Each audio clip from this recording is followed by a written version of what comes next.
We in the rum shop. Yeah. Yeah. We in the rum shop. Yeah. Yeah. We in the rum shop. Yeah. Yeah. We in the rum shop. Yeah.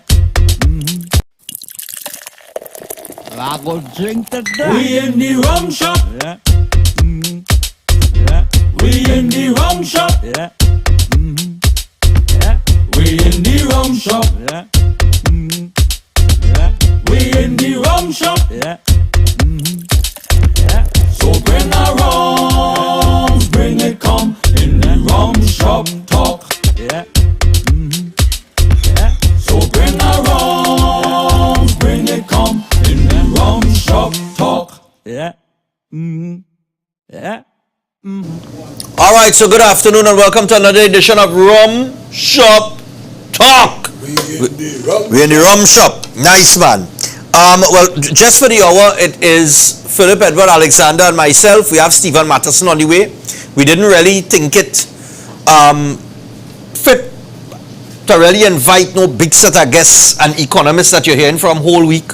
We thought that we should dissect it from a real level, from a real level, from the grassroots level, in terms of what the people feeling as we talk about the budget today. But before we start the budget talk, we have to send out condolences to the Alexander family. We should do that on the loss of Daddy Alexander, the patriarch of the family. So Phillip, condolences going out to you and the family. I understand you all have your wake going on, and the funeral is when? Thursday come in at 10, not this Thursday, next week. Next week Thursday. At 10:30 at St. Finbar's Church, all our work. All right. So, well, we had to preempt the show next week, of course. We had to take our break. Take our break next week now. Take our break next week. Go over yourself. Take our break. This is the only thing that I've done since it happened. Yeah. But you don't have an obligation to you. Well, no. Listen, we take our break next week. Don't frighten. Thanks for the condolences. Of course, listen, let me tell you something. Is your father, remember I just take care of mine. I take it just now. Where if you keep me back? Two things keep me back. The bank and well, my uncle. My uncle stopped me. He says, Stephan, I ain't feeling good, boy. Shaking, boy. I say, what happened? Because he like 70s, eh? I say, what happened to you? He said, I don't know, like my pressure low. I'm going to take something to send it back up. I said, do you know your pressure low? You test to see if your pressure high or it low? I said, the first thing you have to do is go and establish that. You can't presume it low and then take something that send it high. So, because it could be high? Yeah, it could be high. You could be misreading it. And you could be misreading it. I say, but I feel it high. Because after Monday budget, nobody in this country got a low blood pressure. No, nobody. Everybody blood pressure had to be high. I telling you. Nobody happy. And here now, Shamfa, you're getting relics on social media. Somebody tell me as I started, but I didn't want to take the credit for that. You started for real. No, because we had to talk it real, Phillip. We had to talk it real. Now, Matterson will be here soon. I believe he's on his way. But we can't wait on him wholly because we have plenty things to talk about with this budget. And we have stuff to do. We have real thing to talk about. Now, Phillip, I don't know about you, but what's the general feedback you get from people on the ground, the ordinary citizen, not the TTMA and AmCham and the energy chamber and these clowns that benefit in. I talking about the man on the street, the average person, the person that you're dealing with on a daily basis. Well, first of all, and I want to say again, thanks a lot to you for your condolences. I pulled myself out. Unfortunately, it was budget week, but we didn't plan on him passing away. And I want to be there for my mom and my sisters and stuff. My brother Paul, Dr. Paul Alexander, he's trapped in Miami with this hurricane, so he's trying to get here. I see next thing too. Yeah, so he's trying to get here. So that's why we had to go all the way to next week Tuesday with the funeral, because right. That's Daddy Big Son, right? So I really was, when you're plugged in, it's hard to unplug, and I'm getting all the information. I just not saying anything because I don't want to get drawn into anything, because this had to be my focus. My mom, I have to do this week for her every night. And, right. I have a role. And family first, right? All the time. So, but this has to have been possibly the most divisive budget I have ever heard in my life. those who wanted something and got what they wanted, praising the budget, and those who obviously have been left out in the cold have nothing good to say about it. And some people are attacking people for having opinions, like Shamfa, who you give some blows to, rightly so. Yeah.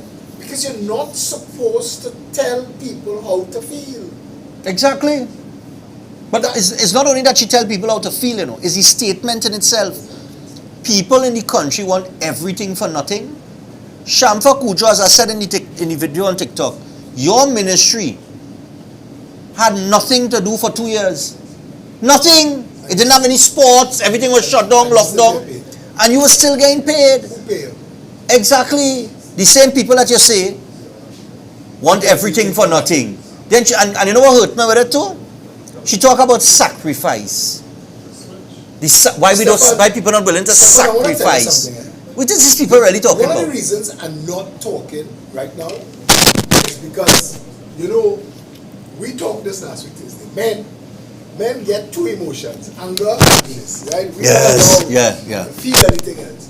So, with the passing of my father, I feel a certain amount of anger. Right. There's some negativity in me. And I don't want that to funnel its way into what I say. You could be clumsy at times like this. Yeah. But what I have always tried to understand, and this is the question I want to ask, because I don't see this in any other race in this country. Is it that black Trinidadians hate each other? That's a good question. Stephan, I want to ask... It's a valid question too. Stephan, I want to tell you something. There's a reason that you don't see any Syrian vagrants. I'm saying this to you. I have never seen a Chinese vagrant in my time. I have never seen that. I have known one white person that you could have called a vagrant. He used to hang around outside Pelican. They used to call him Christian soldier. Okay. But he used to get so much money from people. I feel that's why he didn't work, because he used to get paid to be outside there talking crap and drinking. So he was an addict, an alcoholic. Yeah. But he was getting plenty good money from the community. And what I don't understand, and this is why I would like to get people like David Muhammad on this show. I want to understand. How is it so easy for people of African descent in this country to turn their back on each other? I'm not even talking. Mr. Matterson, I answer the phone live because we live and you need to be in the show. So I ain't never hearing me. Nice. Good. We'll see when you jump in. I'm not even talking about the murder and the killing. I'm not talking about that yet. But I'm talking about Shamfa Kujo would be dragging in the mud if it wasn't for black PNM voters. Yeah. She would be dragging in the mud with nothing. She have nothing going for her. Keith Rowley's a barking PNM dog. Patrick Manning put him there to bark. And Ramesh Lawrence Maharaj and Kelvin Ramnath. That's why they snatch Rowley. Rowley was failing in Tobago. And they snatch him and they bring him and they parachute him in a PNM safe seat because he could bark like a dog, and they name him a Rottweiler. And that was his job. They need to take responsibility. And I keep saying this. They need to own Morva, Beetham, Lavantil, Sealots. Yeah. They need to own Abi Pujad, Big Yard, Scorpion, Point Kumana, Carnage, Never Dirty, Gonzales, Belmont, East Port of Spain. They need to own the condition poor black people live in the country. And black people have to shake themselves to reality. If Balize House ever cared about the voters that they claimed, when Conrad Endel had said, "We love you, so we take care of you." I asked him once, he used to go to the same gym. That was a campaign slogan. And I asked him, This is how you know love is expressed. Yeah. This is how you take care of people. Come underneath Royal Bank, RBTT, whatever its name is now, Independence Square, head office. Come. Yeah. Come and watch. It is only people of African descent, mummies, little kids. The day the storm was hitting, when the storm was I starting. remember you did that. Yeah, I remember you did that video. It It had several. Yeah. Who's coming for them? If the storm had really hit and blow them away, because nobody was coming for them. And I know this is not where you was going when you reach out to Shamfa, because understandably, and you're correct when you say that Shamfa answers to everybody. She doesn't just answer to the PNM voters who put her there. But I am saying to you, she has an extraordinary obligation to them. Because despite all the evidence to the contrary, that the PNM cares about them, they still stand firm. Yeah. Without that vote, Chocham, Faris Al-Rawi, Rohan Sinanan, look at the cabinet. If PNM, Hema Ramkisoon told, watch Felicia in her blackface and tell Felicia, UNC is the Indian party and PNM is the African party. Who is all their base? And that had get me vexed. Because our base is supposed to be Trinidadians and Tobagonians. But if the PNM really thinks its base is black Trinidadians, how come the highest offices in the land Are not filled by black Trinidadians? Is it that they do not think that there are any Afro-Trinidadians qualified enough to be a minister of works? Rohan Sinanan has to go to school to become incompetent. He's worse than incompetent. So you're trying to tell me that you could not find somebody better than him To put in that, Ministry position? of Works and Transport is one of the biggest Brother man. ministries with one of the broadest Brother man. portfolios. Yeah, that's what it is. Colin Imbert is a tragedy and a travesty as Minister of Finance. Yeah. Coleman, but let me tell you something, eh? As you're on that point, I want to find out from people in this country, right? Like, do you not think that you deserve a better standard of living? Do you not want a better standard of living?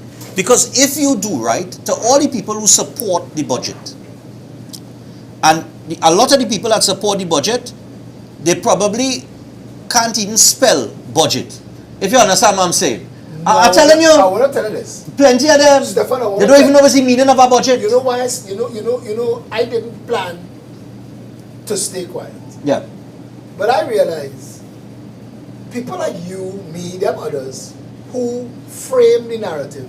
Yeah. And the public was looking for, how do we approach this? What do we say? And the other parties, their spokespersons, I'm reading what they're saying. And a lot of them are surprisingly quiet, as if all of them in shock that my father passed away too. Because they have nothing to say. And it's proving the point. And I have a lot to say. I have a lot to say about the budget, what the government didn't do, and what it should have done. Yeah. Well, I'm going to just make this point. And the reason why I say that a lot of the people that supporting it are people that probably can't spell budget is because I want you to take this in context, eh? The people that talking that, they don't understand what was read.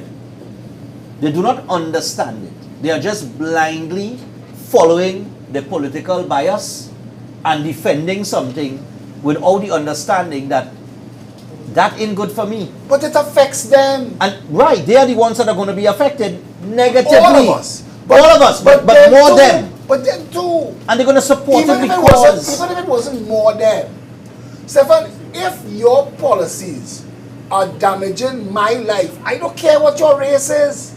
I want you removed. Yeah. Let me tell you something. Coleman Burt said something. He said, now, first off, I think we should start with the gas subsidies. Let me start there, because that is the whole domino effect. We are starting. I was going to ask you, Batterson say a couple minutes away, and I know you want to jump in that talk. So I was going to tell you, we could keep circling the wagons for a while. Well, all right, we could skip and let him jump in. Jump in. All right, but here's the thing. Imbert said he could have balanced the budget if it wasn't for the subsidy, if it wasn't for having to put money into the Heritage and Stabilization Fund. He said that. Now my thing is this, right? You put $1 billion in there, right? That's what he did. He put $1 billion. He said it's $1 billion. He said he put into the Heritage and Stabilization Fund. Now, let me pick sense from nonsense, right? If you want to balance a budget, don't blame the gas subsidy.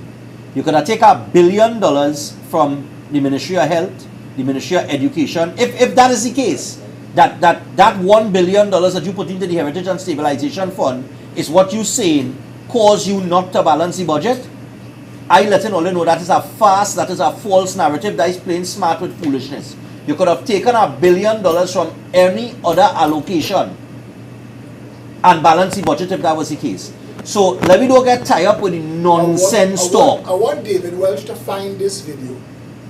I want David Welch to find this video while his assistant finding me. I'm full about your punching. I want him to find the video where Imbert stood up in the parliament as an opposition member and said, you are lying to the people. The oil companies pay for the subsidy. Yeah. The treasury is not paying for the subsidy. When did that change? Because if that did not change, then what he is doing is stealing the subsidy. Yeah. And if he is lying now, or he was lying then, he should lose his parliamentary privileges. You should not be allowed to be voted into office to lie people and rob them by trickery. Exactly. Yep. If you tell them, and David find that video, the man stand up, he said, you are lying. That's when Larry Hawaii wanted to take, right, yeah. When the UNC was in government, Larry Hawaii was the Minister of Finance, yeah. I remember that, yeah. And he said the oil companies pay for the subsidy. For the subsidy. So, was that a lie? Was that a lie? And Trinidadians, and I was going to tell you this before you jump in the budget, I was going to tell you this.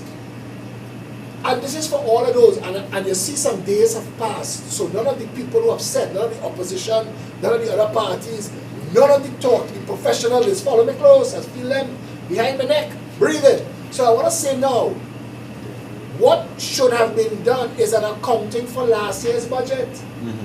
If you tell me you are spending $5 billion on public health, account for that.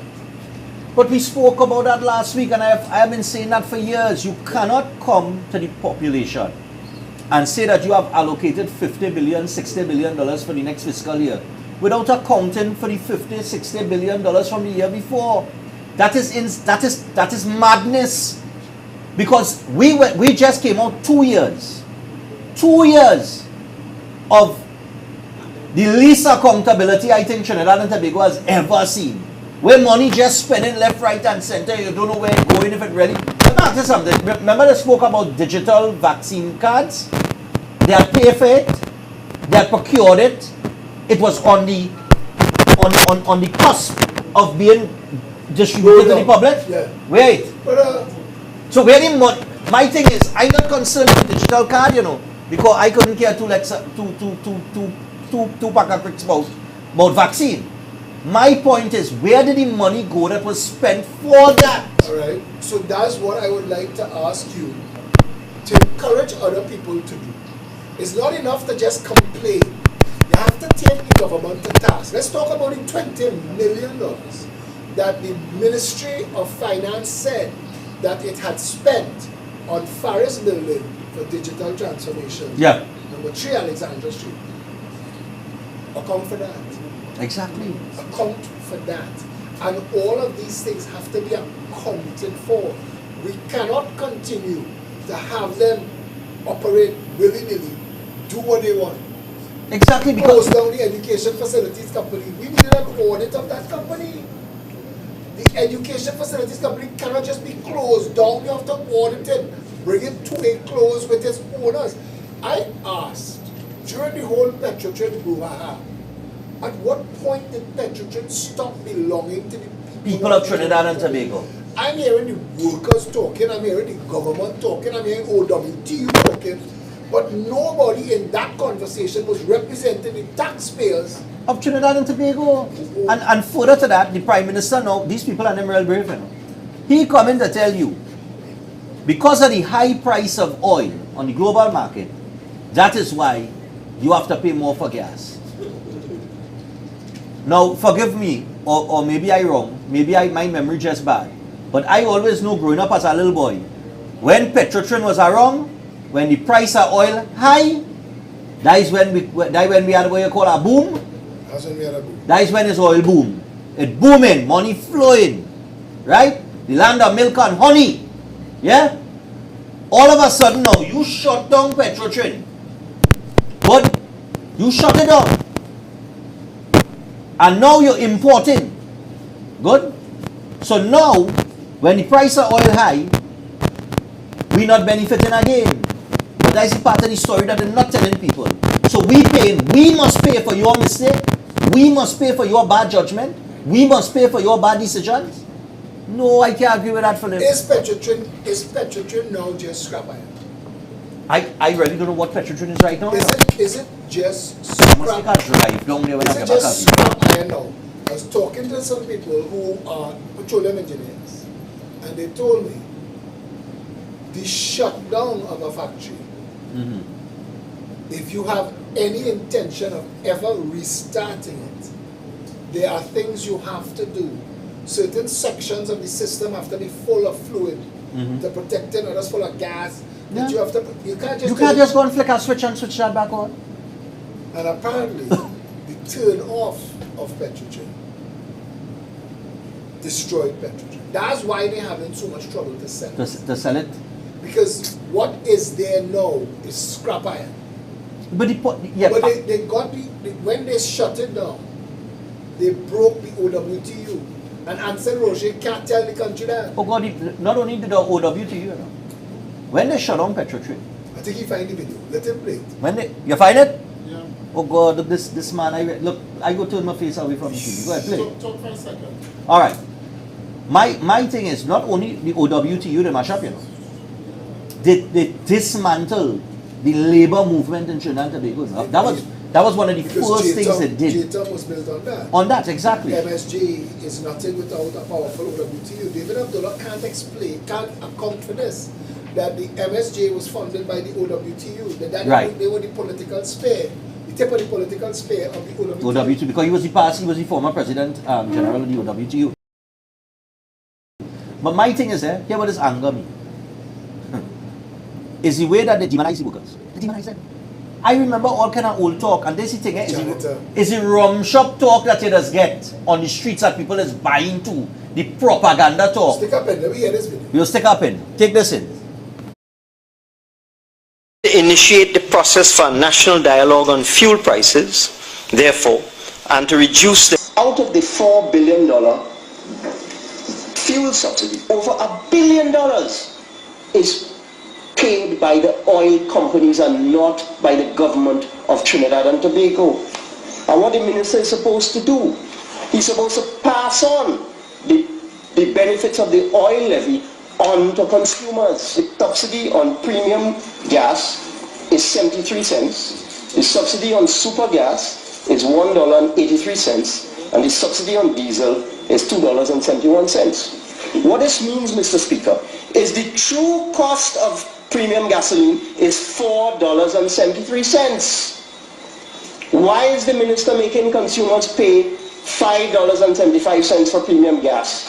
But Diego Martin, the MP, also questioned whether the finance minister was in breach of the Petroleum Production Levy and Subsidy Act. Why are you taking the petroleum levy that the oil companies pay, not taxpayers, and not applying it to subsidize the price of premium gas? What are you doing? You are breaking the law. In order to initiate the process for national dialogue on fuel prices, therefore, and to reduce the multi-billion-dollar fuel subsidy.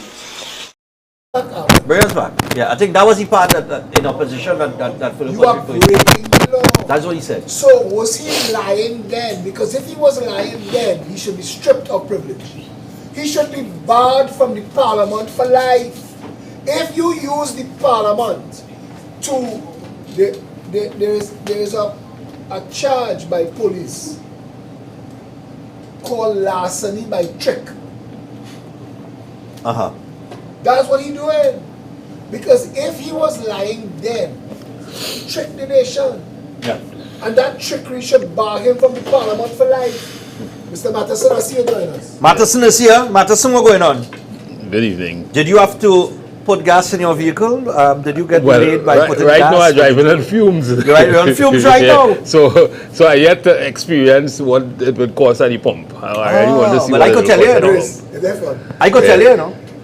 I full up from the E to the F on a little Suzuki Swift that I have a borrow.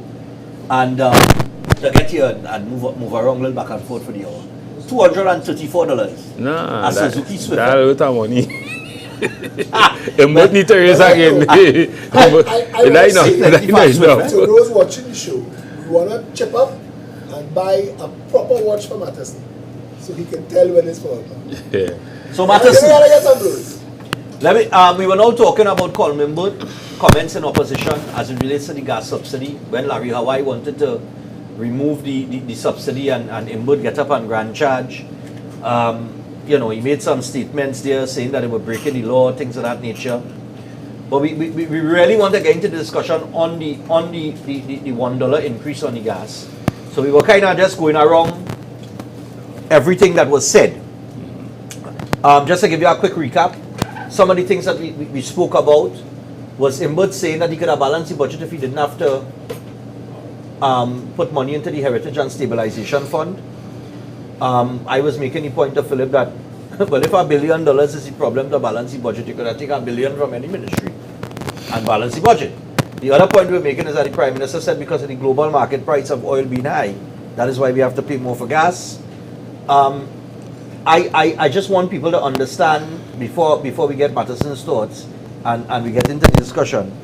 I go through a lot of trouble trying to explain Trinidadian people, stubborn Trinidadian people who do not understand why you have a subsidy. The subsidy was created because it was felt that it was the best way to distribute equally amongst the population the oil and gas wealth of the country.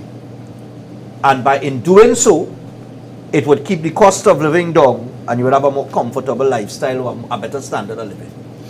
There is no other way that I could think of that you could distribute that wealth equally like that everybody get a little ease. So when we talking, when people making noise about the removal of the gas subsidy and your standard of living getting higher and the prices in the grocery going up and everything going up. Now nothing wrong with that, you know. If the people that leading also making sacrifices. And that's where the problem lies. Because I don't know if you catch what Shampa Kujo said at the opening of the Takarigo Community Center. You didn't hear what she said? No, I didn't hear. She said Trinbagonian people want everything for nothing and people ain't making no sacrifices. She went on to say that there are people in the country never work a day in their life and they're collecting a pension. Well, No, I'm share your thoughts. You share your thoughts. First thing I want to say that you know, I listened to the budget and I listened to the commentators, albeit the economists and the other professionals, and what they had to say about the budget. And just to answer your question about the subsidy, while you are right with respect to the equitable distribution of the wealth, the sovereign belongings of the people of Trinidad and Tobago with regards to oil, the removal may more or less be predicated on a number of other things, which would include the state of the nation and the fact that the government may be feeling that there may be other more important things to deal with just now with if the subsidy, if they didn't have to pay that subsidy. My problem with all of that, my problem in particular with the budget, was the fact, I think we have to first think. Remember last week, the question was asked, what you think will happen in the budget? And we did talk a lot about agriculture, we did talk a lot about some other things. Agriculture, culture. Yes. And to me, those are usually the casualties of a budget like this. And to me, that's a mistake. That's just a mistake for me, because I believe that if you could feed a nation, if you could all the problems we have right now, we will decrease it twofold. Yeah. And one has to ask, what's the real purpose of the Heritage and Stabilization Fund?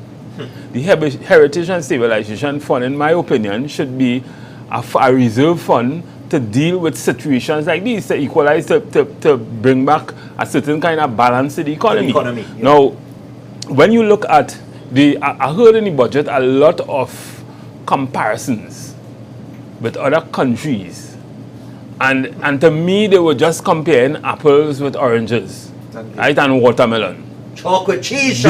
Because it really wasn't making sense. When you look at the minimum wage or the average median wage in most countries that they were comparing us to, and you look at what a citizen could do with $1, it's nothing compared to Trinidad and Tobago. Yeah. Even you look at Grenada, any one of them countries, it's still not compared to Trinidad. Listen, they like to compare the US, right? The median wage in the US is $900, and I think it's $57 per week. That works out to about $3,008 something. A month, yeah. Ours is, according to the global compensation calculator, is about $50 an hour, right? Which works out to about $8,000. But it will only work out about $8,000 like that because there's a huge amount of people, a large amount of people who works for more than, say, $15,000, $20,000 in this country. But the majority, when you disaggregate that, the majority of people work for under $6,500. Yeah. So let's compare a salary of $6,500 and a salary of $3,800 in the US. A person will buy a bread in the US for around $1 and about 68 cents, about $2.50. We would buy one for between $17 and $25. Yeah. So that person is actually getting 11 times what you would get on your dollar for your dollar. Yeah. Right? So let's compare it like that. That's how we have to compare it. So, and I say all of that to say this. If you are really concerned about the people, the people who are least able to survive from that $1 increase and everything that is happening in the country with respect to the price of everything, building material, everything, you would have considered that Heritage and Stabilization Fund, that same thing for which the reason, which was predicated on, and deal with agriculture. People need to eat. So you're touching on some diverse issues. Yeah. So $1.33 billion for agriculture, to me, doesn't cut it. When the question was asked by the Prime Minister as to, well, how come you do that? He said that agriculture is supposed to be a private sector thing. That's the most amount of nonsense I've ever heard. Because if you're really serious about your country, stabilizing your country, the poorest set of people in the country, right? The majority of people working for under $6,000 a month. If you are really concerned about that, right? Not that too. There is diesel too, right? Yeah. Most diesel. farmers use what? Significantly. No, but I want to say something, Stephen, I want to say to you that there is a reason most countries do not have a heritage and stabilization fund. And they've conned us with that idea of a heritage and a stabilization fund, and nobody can blame you for being confused as to what its purpose is. A heritage fund and a stabilization fund. It's two different things. Exactly. Exactly. A heritage fund is what you pay into, like what Colm is saying that we should pay into by law every year and we save it. Any interest that's made on the heritage fund to dump into a stabilization fund. Right. It's money at your disposal to balance the economy. Yeah, exactly. Right? So you know that if your income every year, if your recurrent expenditure is $30 billion, and you know that this year your recurrent expenditure drops to $23 billion, You could deficit finance this year if you think that it is a small drop that is only likely to affect this year. If you think that you've lost a major income earner, so that your new normal is 23 billion, you could use your stabilization fund over the next couple of years to get you to a place where you could reintroduce other things, income earners to replace what you've lost. Yes. They have no vision along those lines. So to say that him blaming the Heritage and Stabilization Fund in a budget that 70% of the income is taxes, you're fooling the people. Yep. That is left pocket to right pocket. You take my money to put in my bank account. That's what you're saying. But it's a bank account that I don't have control over. That somewhere during the year, under the most spurious of reasons, you're going to draw down that money like they did during the lockdown and never count for it. And this is the only country where they can draw out money and still turn a profit.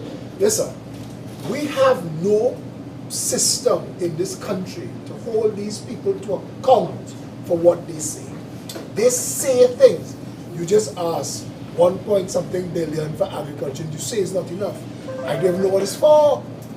This is the Well, the majority of it is recurrent expenditure. It's just about a small amount of money. That's a major problem. It's just about $300 million in development projects and that kind of thing. Let me just say this. That's the one thing that I think nobody could dispute. Every allocation for every ministry, the vast majority of the money is recurrent expenditure. Exactly. Right? Yeah, but Now, my thing is this. So it means we're doing the same thing over and over. But my thing is this. Does that not put us in the position now to, and I'm just asking the question, does that not put us in the position now to analyze the public sector? But Stephan, Because for a country with 1.3 million people, he's giving you a lie. Every business in the world has recurrent expenditure. yeah, You must. What you need to tell me is, let's say it's a sales environment. There is a cost of selling, there's a cost of product, and when you do those things, you either generate a profit or a loss. That is our concern. Which is you see, I want to also talk about the trade union and the 4% and the government position on that. but also. they made it very clear. They're moving from 4%. Yeah, but So I want to well, say what you're saying because all of what But you're you see, saying when there you- with profits. When you brought up agriculture, and this is what I have said, and I've said this repeatedly, and I want to say this again. Our budget cannot be a 2-hour exercise flinging words at a camera. None of us are qualified nobody in this country are qualified to really take that budget apart. The numbers are too vague. They are not predicated on any real solutions that you could say that following up on last year's investment in the whatever industry, that we continue to spend, our business takes 3 to 5 years to realize real profitability. So they say we continue to throw money into this agro sector or that, and say what? Say why?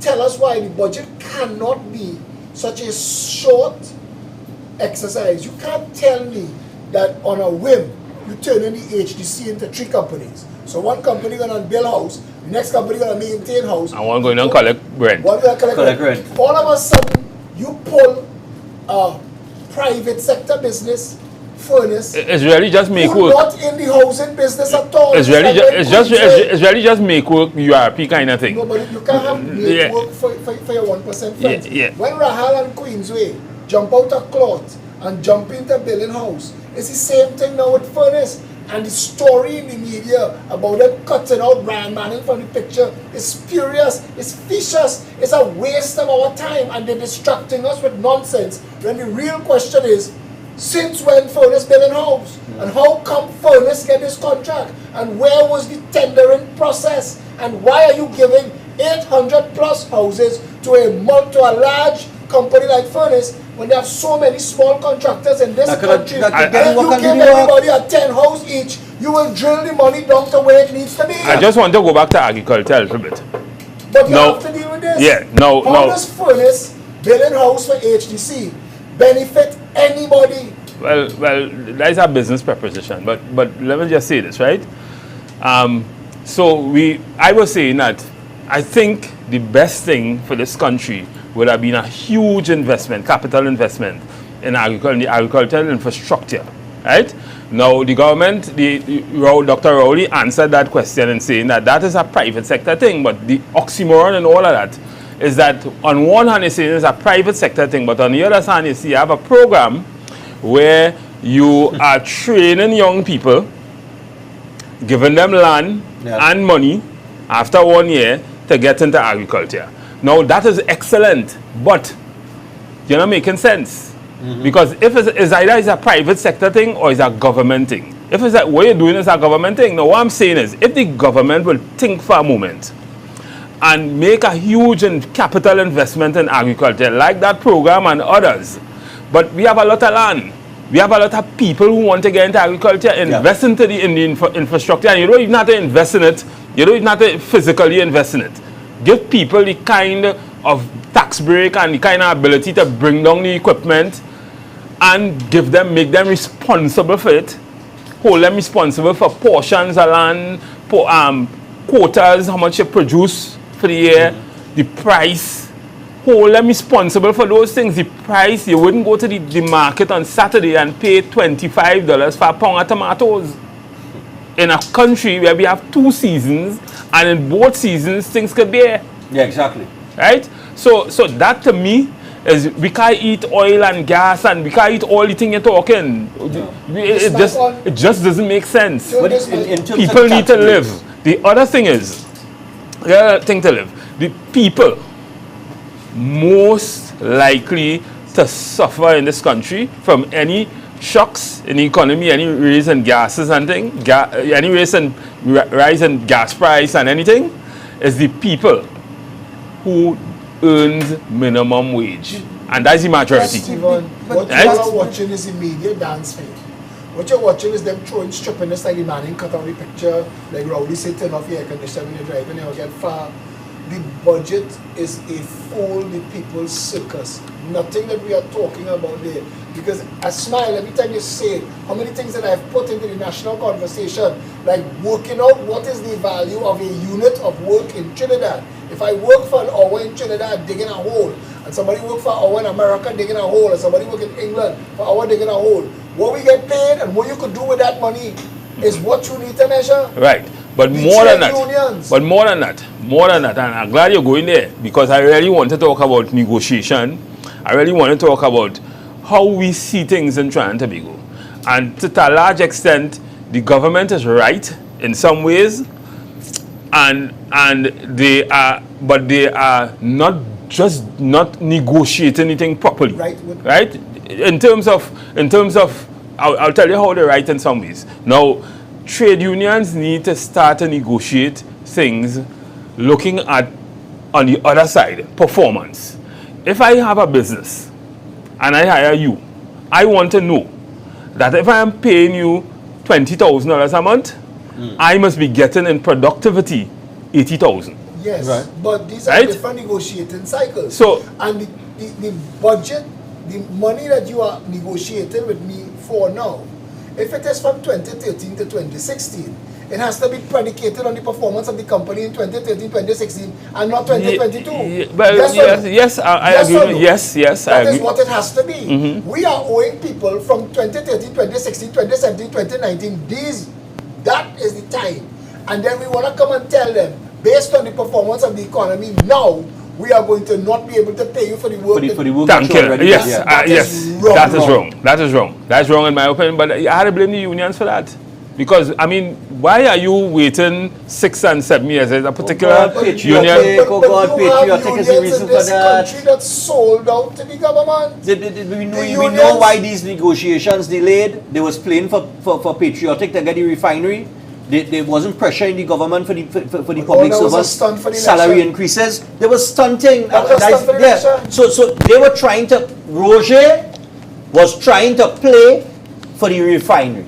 He was making a play, so he didn't want to step on nobody. Remember we had the story about the fellow who was building the mall with the steel, and everybody cutting everybody else up. Yeah. Roger danced in the middle to play everybody, and in the end, he got played. He got played because he wasn't understanding. And not only that they were using and not only get played. And this is the thing. When you have when you have unions and union leaders playing games, right, for whatever profit or their whatever agenda, is the membership that suffer? And because the membership suffering right now because he decided to play a game and a dance to try and get his the refinery. Him and they let him.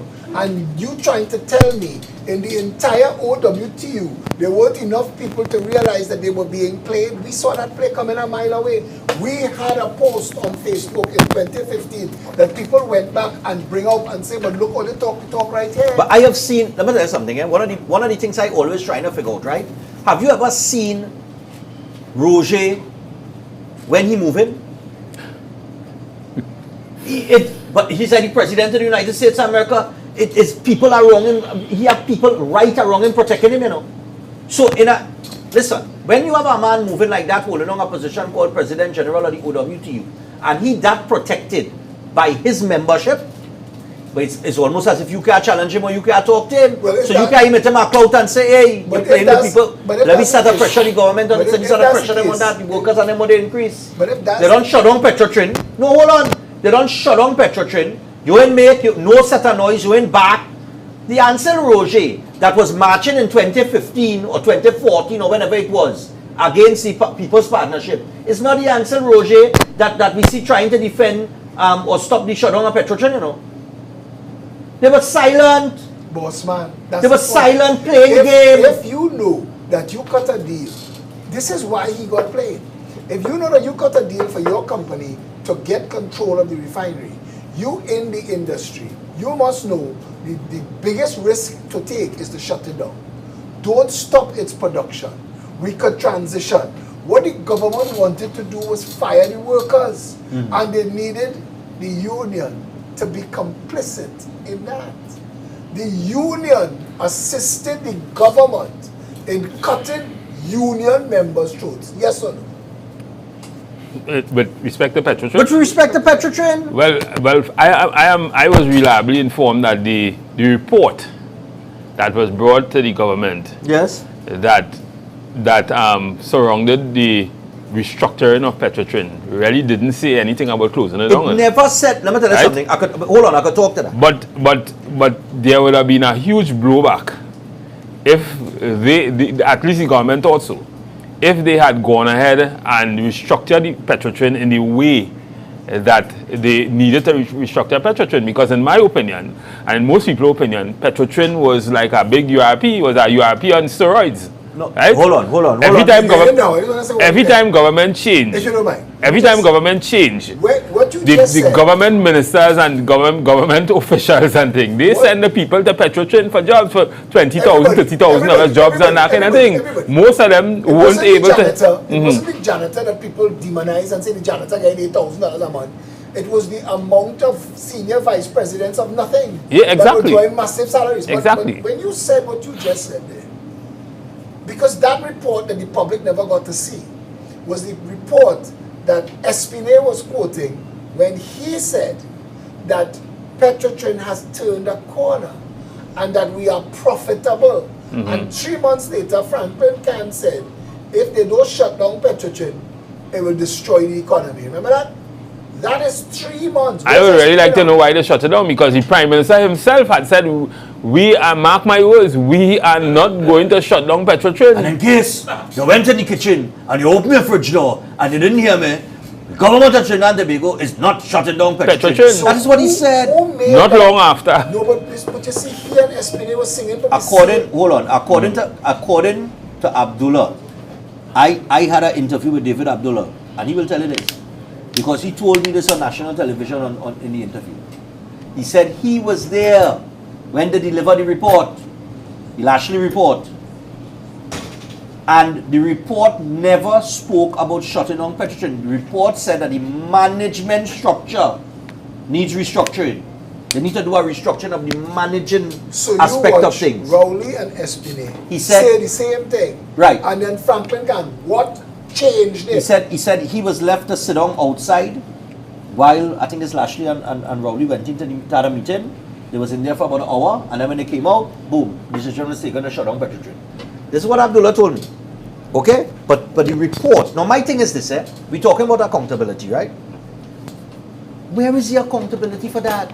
You did 2 reports. You had the Solomon report, I think it was, and the Lashley report. 2 reports on Petrotrin, right? A company that is responsible for Trinidadian people having the life that they have in terms of the standard of living, right? Because I mentioned this before, when the price of oil was high and you had a Petrotrin and you had a refinery, it's a boom. This would be a boom. It would be a boom.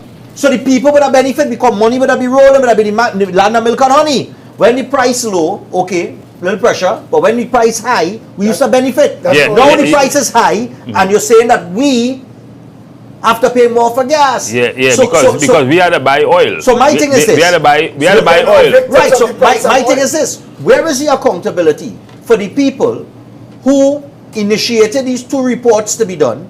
These 2 reports that were done, these 2 reports that came back and said nothing about shutting down the company. Somebody made a decision to shut down the company that is now costing people more money out of their pocket, higher price, higher cost of living, and we just humble and taking the slap in the face because some idiot made a bad decision. The rest of the population will pay for it. And no, let me finish. Let me just say what I say here now. The issue here for the average man on the street, Matteson, is not the economics of the situation per se, not the numbers game and the nice talk or GDP, which most people don't even understand. The issue here is that you're telling me drink half a bottle of water, but yours full. And very importantly to that, I just want to say this, because the same thing that happened with Petrotrin is the same thing that's happening with this budget. That we are not dealing with real-time issues. We are not operating the country with a vision for Trinidad and Tobago. You can raise any issue as we talk culture, we talk sport, we talk agriculture. And all 3 of those things we expose that there is a complete deficit of vision, plan, anything, any direction, anything, right? The country, all they keep talking about are these self-perpetuating problems that they're trying to solve, that keep growing. And every year, we need to tax you more because the problems are getting bigger. And I am saying to the government that at some point, you have to realize the problem is you. You know, you do not know what you are What was doing. the tax break they give? They gave a tax break, right? I just want to there is the personal allowance of 90,000. But they didn't have a $400 million tax break that they give him? No, well, that's it. That's it. Right, and you said it was $84,000, so you get extra $6,000, right? In terms of your personal allowance. Right. The thing with that, most people are not working for that amount of money, so they had it in the first place, right? Most people are working for minimum wage or just above it, so they had that break in the first place, right? They give you nothing. So you really get nothing, right? They give you nothing. The other thing is, you know, it is difficult to comprehend, and I'm listening to the economists, I'm listening to some of the PNM, sycophants, and all these people who will ultimately suffer from the same thing. And what they're not taking into consideration is a $1 increase in gas is going to have a ripple effect. Of course. And that ripple effect is going to affect every single thing. The increase in diesel too, eh? Yeah, but this is what I'm saying. I'm talking about, it will have a ripple effect and will affect everything, which will include them. So the man who you said was on poor relief or whatever you call it, and you're given a $1,000 grant, one-time payment of $1,000, you're crazy.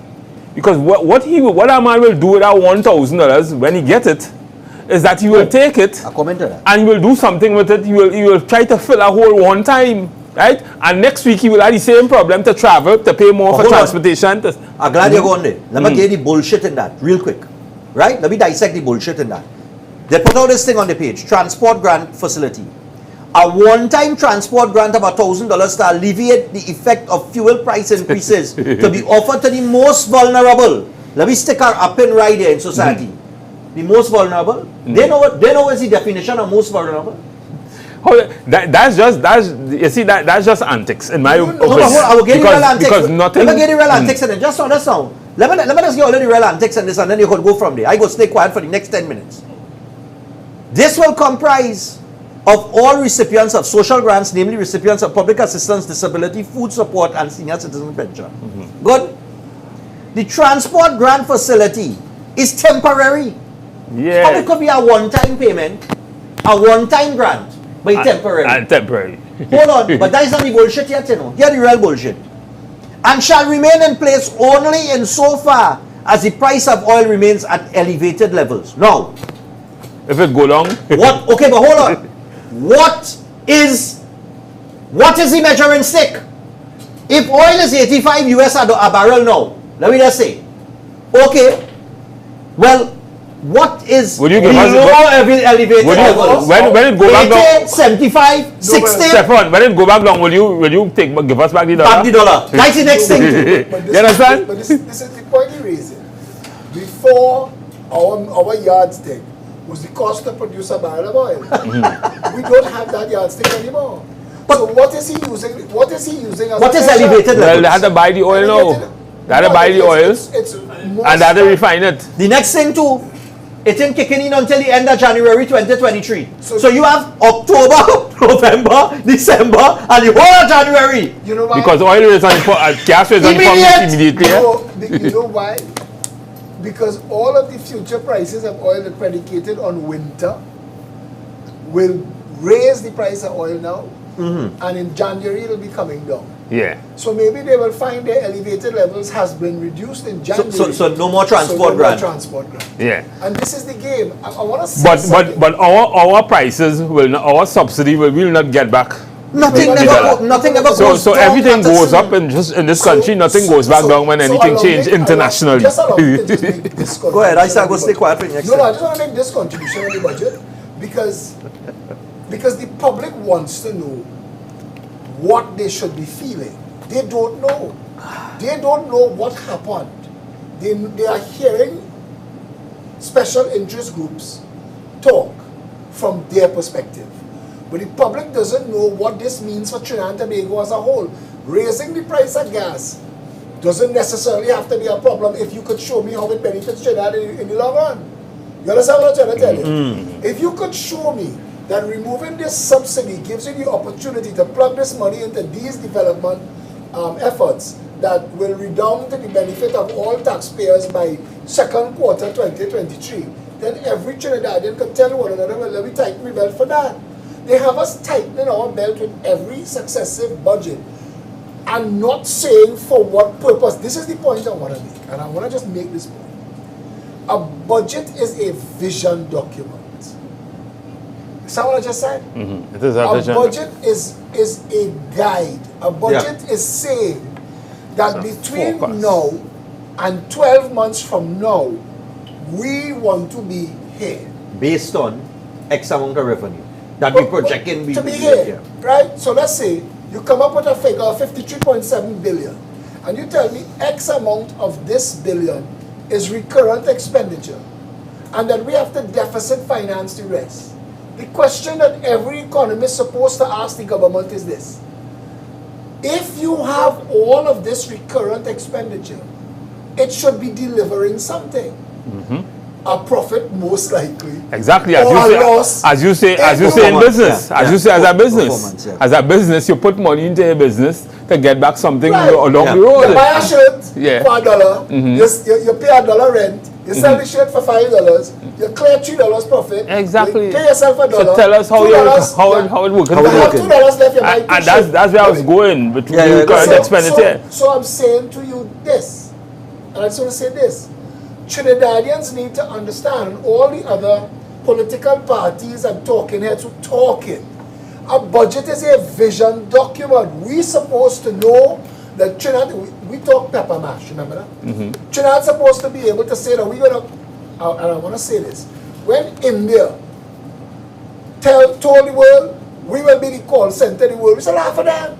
When you call for some tech support for Lotus 123 and Corel Draw, people in India, hello, can I help you? Remember that? Remember that? The world used to laugh, comedians used to laugh at them. 6 of the top 10 CEOs in the world right now are from India. India, yeah. India has more patents, there is more IT work being done in India, but you have to start somewhere. Exactly. So you start as a call center, and you get your people accustomed to technology and coding and understanding what information technology. I just pulled that as an example. What is Trinidad and Tobago if we are not oil and gas?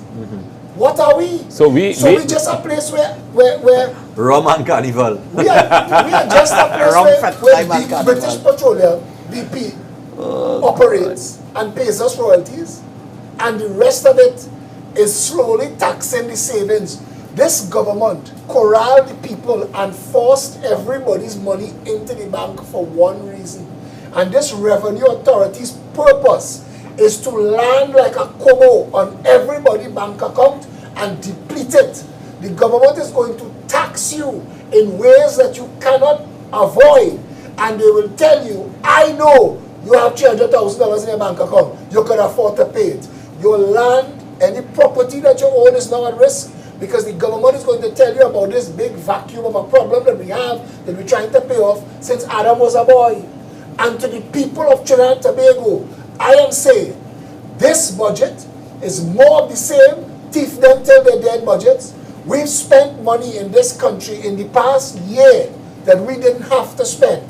If we take out all of the rentals that we pay to former government ministers and MPs, if we take out that, if we stop building nonsense pork products, projects, if we shut down UDCOT, Trinidad didn't need more HDC, it needed less. If you want to help people own a home, create a mortgage facility, a merge Trinidad and Tobago Home Mortgage Bank and the other thing, you merge two of them, use that to give people a qualification based on your income, you earning, your wife earning, you'll qualify for a house for $150,000. And yes, drive the private sector in terms of Of course, all of that is vision. That is the vision of a budget. But this budget has no vision. But none of the budgets have had. And we can't keep taking apart the little nuggets in the budget. And I'd like to focus on this, I'd like to focus on that.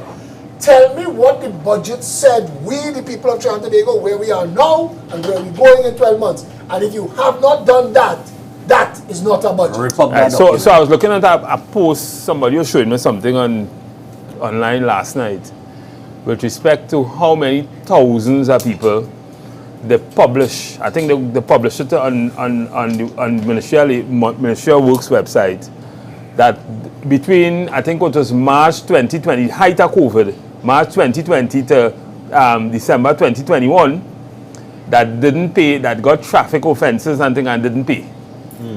And what they are going to do to these people, right?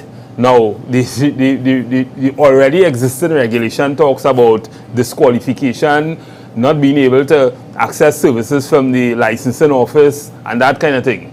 Now, these things are applicable only to countries where there are proper transportation system, right? So, all these things we try to import in Trinidad and Tobago about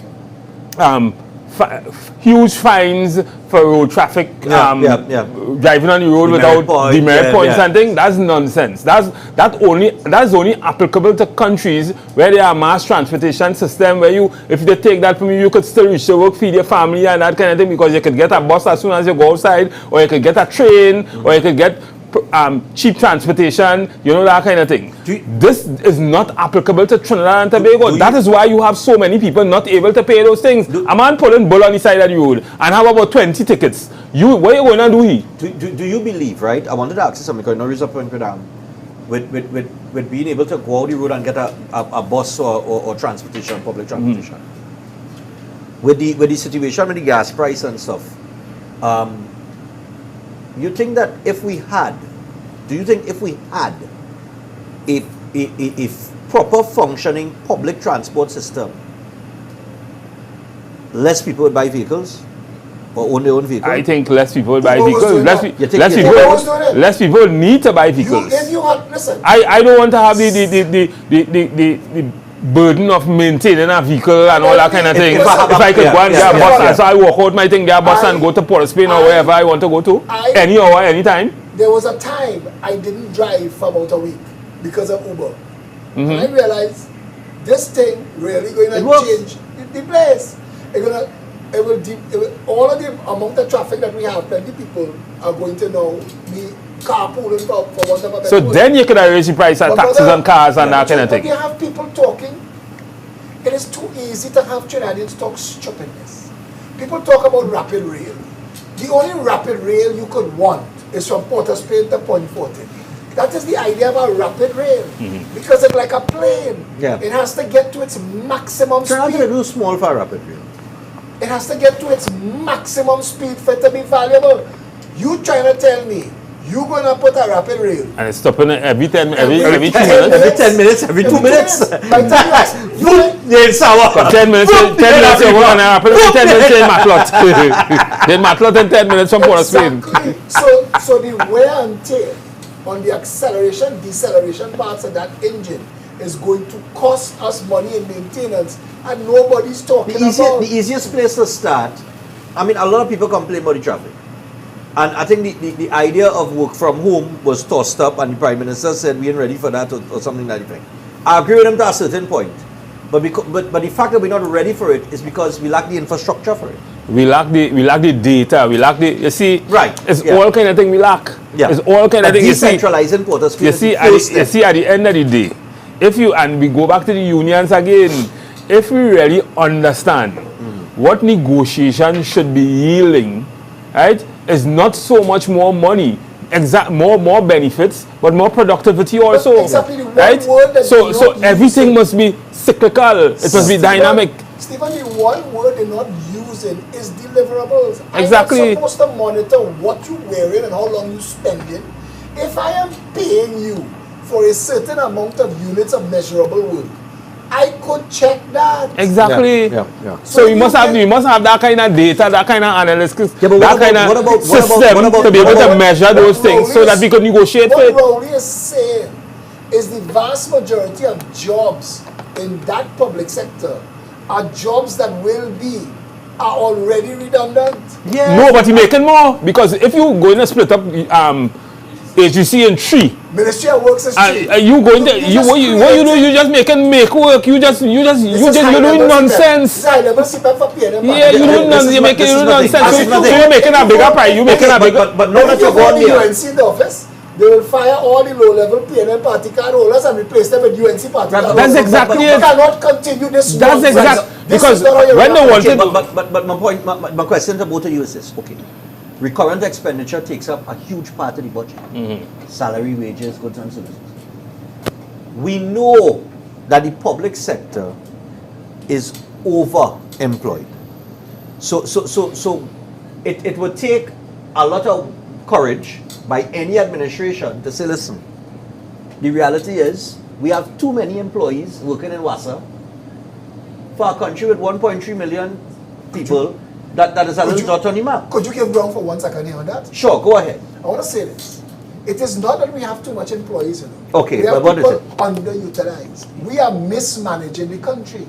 WASA, with the exact amount of employees, it may need more. If you decentralize WASA and give WASA responsibility Okay. to actually manage the water in the country, if WASA's job was to manage flooding and water distribution, WASA then would have a department of water management that will tell you that in this area we get the most amount of water, let us capture it. So it is counterintuitive. your point is that it's not that it is overemployed, is that in the current system on how things are structured, in current structure, we have people being underutilized. But absolutely, look at the Ministry of Works and Transport.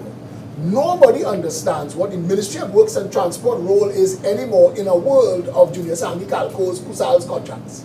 Nobody understands. Well, the first thing Look they at had just the Unicom. ministries, But I right? just said Right. And then they said they wasn't getting the kind of productivity, they wasn't getting that a lot of bureaucracy and that Yeah. kind of thing to be able to get things done, and they start developing special purpose companies like UDCOT and all these other Right, companies. right, But they still maintain And themselves. now these companies still exist.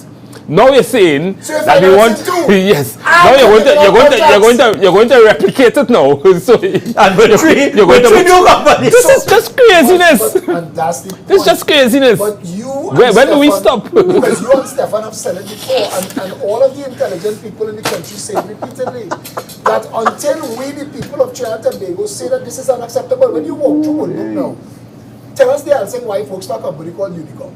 And Unicom is building these, what do you call them? I don't even know where you call that. Yeah, because I just seen the place blocked out. I don't know where you call that. Declines on the corner. You know, they're about inclined to drive into your yard through the Yeah, corner? yeah. So they're building those. And I don't know what purpose they're supposed to serve. Or the building it inside there to put it around. Every corner in Woodbrook. But what people are sending me pictures is most of the corners already have them as people's driveways. And you're putting one next to it. What's the point of it? Is it just that you paid $50,000, $100,000, $2 million a month? And it's a way to feed your finances? And these are the things Trinidadians, you see Trinidadians, I hear people calling for a march. And when Moody called me on the phone, I said, brother, you're not ready. You need to have a vision. They're ringing on my phone too. You have to have a purpose. If you tell me, I knew the purpose. What is your end game? We What knew is the your purpose end of the game? candle. We knew the purpose of the petition. We understood where we were going. Somebody who just got a medal in Independence Night, he said it was up to us to continue to carry it. He crawled from under a rock. The government declared a state of emergency to shut down the candlelight movement. We were mobilizing children. The You thing remember is, that? right? Let me tell you what But it he is. can't say that and get away with it. Right, but let me tell you this thing. But that because is you like- get a medal, you will say that the responsibility falls on the private civic-minded groups and they should have sustained. We were sustaining through lockdown, we were sustaining through bad weather.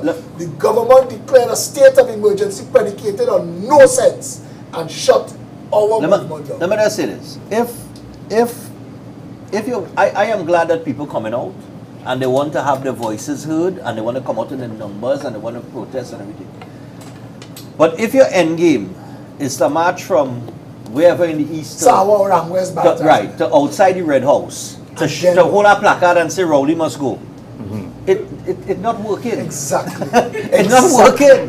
What you doing is getting some good exercise. Exactly. And that's it. And that is it, because walking is very good, and one should walk 10,000 steps a day. Walk.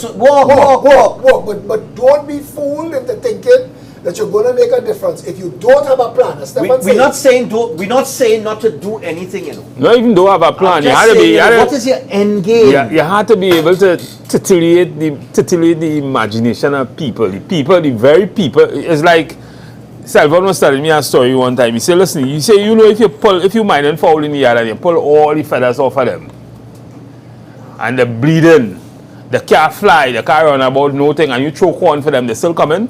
That's exactly what this government is doing. You all know they're pulling out your feathers. You see next year and next year after, year after next year, boy, they're going and throw corn for you like madness.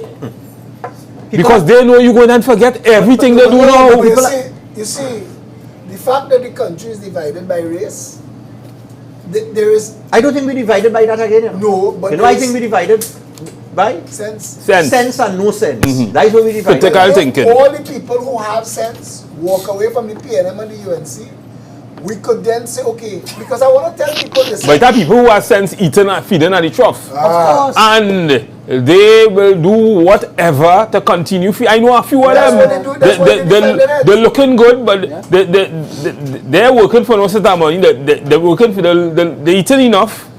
They're feeding at some of them on the radio. One thing they have a salary from URP and CPEP, but on the radio and making noise. That's the thing. And they're studying themselves from an individual they're destroying all the other people who are fighting. This is biscuit tin politics. That's what this is. This is biscuit tin politics. You find a man in the union, I give you a biscuit tin. And in the meeting, you tell them, watch that. That's what they're doing. Look at strategy. They unraveling the organizations from within. They're paying off people. They say, nah, if we give a contract or we give his wife, his child trying to go away to school, we gonna pay for that. You just hush them out and make sure that them are marching. All I saying, you could march, but you must have a strategy. Look at Chuta. Chuta went and announced rest and reflect for Monday. Minister of Labour and Attorney General thing, it was Injunction. They went, the final injunction. Ex parte. Right, it was an emergency hearing, they filed the injunction, they stopped Chuta. You see, this is my thing. You just do a rest and reflect. You announce our next rest and reflect on budget day, right? No, my thing is simple. Have a strategy. For instance, Joe Biden just declare and say the pandemic over. Terence Yalsing jump up and say not in Trinidad and Tobago. So Monday morning I would not say anything. 60% of my teachers would have test positive and stay home. And they were, how many days you going home now? When how many days you going home? You don't need to How many days test. you going home? You just had a show about health center and they get to stay home. And the next week, the next 40% would have been sick. And that would have been it. Boss, flu-like symptoms. You don't have to test positive. You have to just had a use, show up in a you school know, and you know coffee. why? I tell you, man, the governments across the world and the leaders have used this thing against the population. And the population, like, they don't know how to use it against Flip the them. script. I would have flipped the script. 60% if I was the head of tutor, 60% of my membership would have been sick Monday morning. Yeah, we went by the health center and we got documents saying we get COVID test. Yeah. Stay home for 14 days. 14 days. Next week, the next 40%, they get sick. 14 days. But Let them you dispute that. know what I don't understand though? You don't hear Pick the Alsing would have said the pandemic over and then Joe Biden say that. You don't hear Picky that say that. It's a common call. It's a common call. It's a common call, people. That is what is going on in Twitter. You don't hear Picky that speak that. Remember your boy? We be lucky if we get one case. Remember your boy? Oh no. No, it's Keisha. So who was talking to? And a man do what he's supposed to do. He get the order and to be. He follow orders. He follow everything. Everything Fauci say he follow it, and he get a medal. Yeah, he got a medal. So I mean, you can get a medal for anything. Chopman get an award for not being able to pronounce medication. Did we have a show? Heinz get an award for drawing graphs. But if I know I can get an award for drawing graphs, I will be drawing graphs inside primary school. And the next one get an award for counting beds. She panicking on country say 96% of the ICU fall when they checking it only 5 beds. She get an award for that. But you know, this place is sick. That's all I went. I'm hard to one wrong. Unless she out award. She out award. Just all you have to do on top of that is give Marshall an award. So you say, oh, they can't top the award. Marshall get an award. Oh gosh, yeah. But no, they had to give all the artists because they had to come and sing good for them. You know, remember Carnival and the March Crowd coming back. I say some people is optics. A woman arguing me named Budu, and she tell me about her father invent some kind of key or some kind of propagated it. I say, you're not understanding the point. Them giving your father a medal doesn't validate him or his life's work. But if we're talking about all the other people who are receiving a medal should not be receiving a medal, or it will When I get a medal, it's no traffic jam going up, right? I not in traffic jam, right? I driving on the bus route or something. keep the medal and give me blue lights. You know, Yeah. the divers who went in the water to save Christopher Boudram, Yeah. they should have got a medal. They should have got a award. The 15-year-old boy that saved the doctor in Tobago, he deserved that. But the COVID-19 Avenger hit squad, oh God. They've diminished. Who couldn't make up their mind if you should wear a mask or not wear a mask, if it should be a surgical one Still or a cloth mask. don't even know if God. a mask is there, what a mask do. They diminished the value of a national award. They've But that's diminished gotta laugh, yes, man. yeah. That have no value again. No. That have no value again. But that's something that all of them when they get in office, PNM and UNC, they used to give people things that It's a would distraction. Yeah, a distraction, you know. The budget and all, again, and to the average Trinidad. So you listen to Kamala in the next few days on the budget. I said that nonsense. She's going to talk. She's going to talk, say things that she know the public want to hear, and you know to support her, and you know that kind of thing. No sense. Well, when they get in office, they do the same thing. Say the purpose of the opposition is to oppose. Yeah. They've admitted, Bastio Pandey admitted in that statement that our system of government makes no sense. People are being paid salaries for no reason whatsoever. The parliament has no checks and balances in our system. The opposition, if it needs to have matching numbers to hold the government to account, and if it had matching numbers, you couldn't have a government. It says that the system makes no sense. The question is, what are we, the citizens of Trinidad and Tobago, going to do about that? One, and who are the leaders that we must look forward to, because you have three emergent parties. You have yourself, you have former Commissioner of Police, and you have Watson Duke. Watson Duke is seen as a clown. Well, The former Commissioner of Police is seen as a man who talks a lot, and you are seen as an obscurantist. listen. Let me What help you out. are we saying Let me to the help you- people let of me- Trinidad Let me and help you out Tobago? there. Let me help you out. Let me help you out. Listen. I think we have a lot of good people that really want to see the country do good, right? But we're not going to reach anywhere if the common goal is to get rid of this entity here, to move this entity because they're not cutting it, then fighting and bickering and arguing amongst yourself not going to get you anywhere. Because here what that is do. Here what that is do. That is take the voter on the fence and confuse them. I already hear people start to talk with a little squabble with Fali and Duke, with our little inner squabble.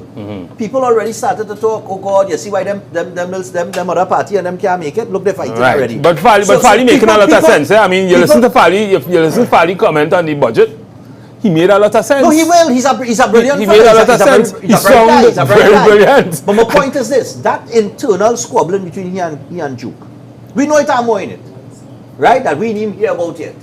Right? We never know what's going to happen because Watson Duke is a ticking time bomb. You never know when he might just explode and say something out of the blue.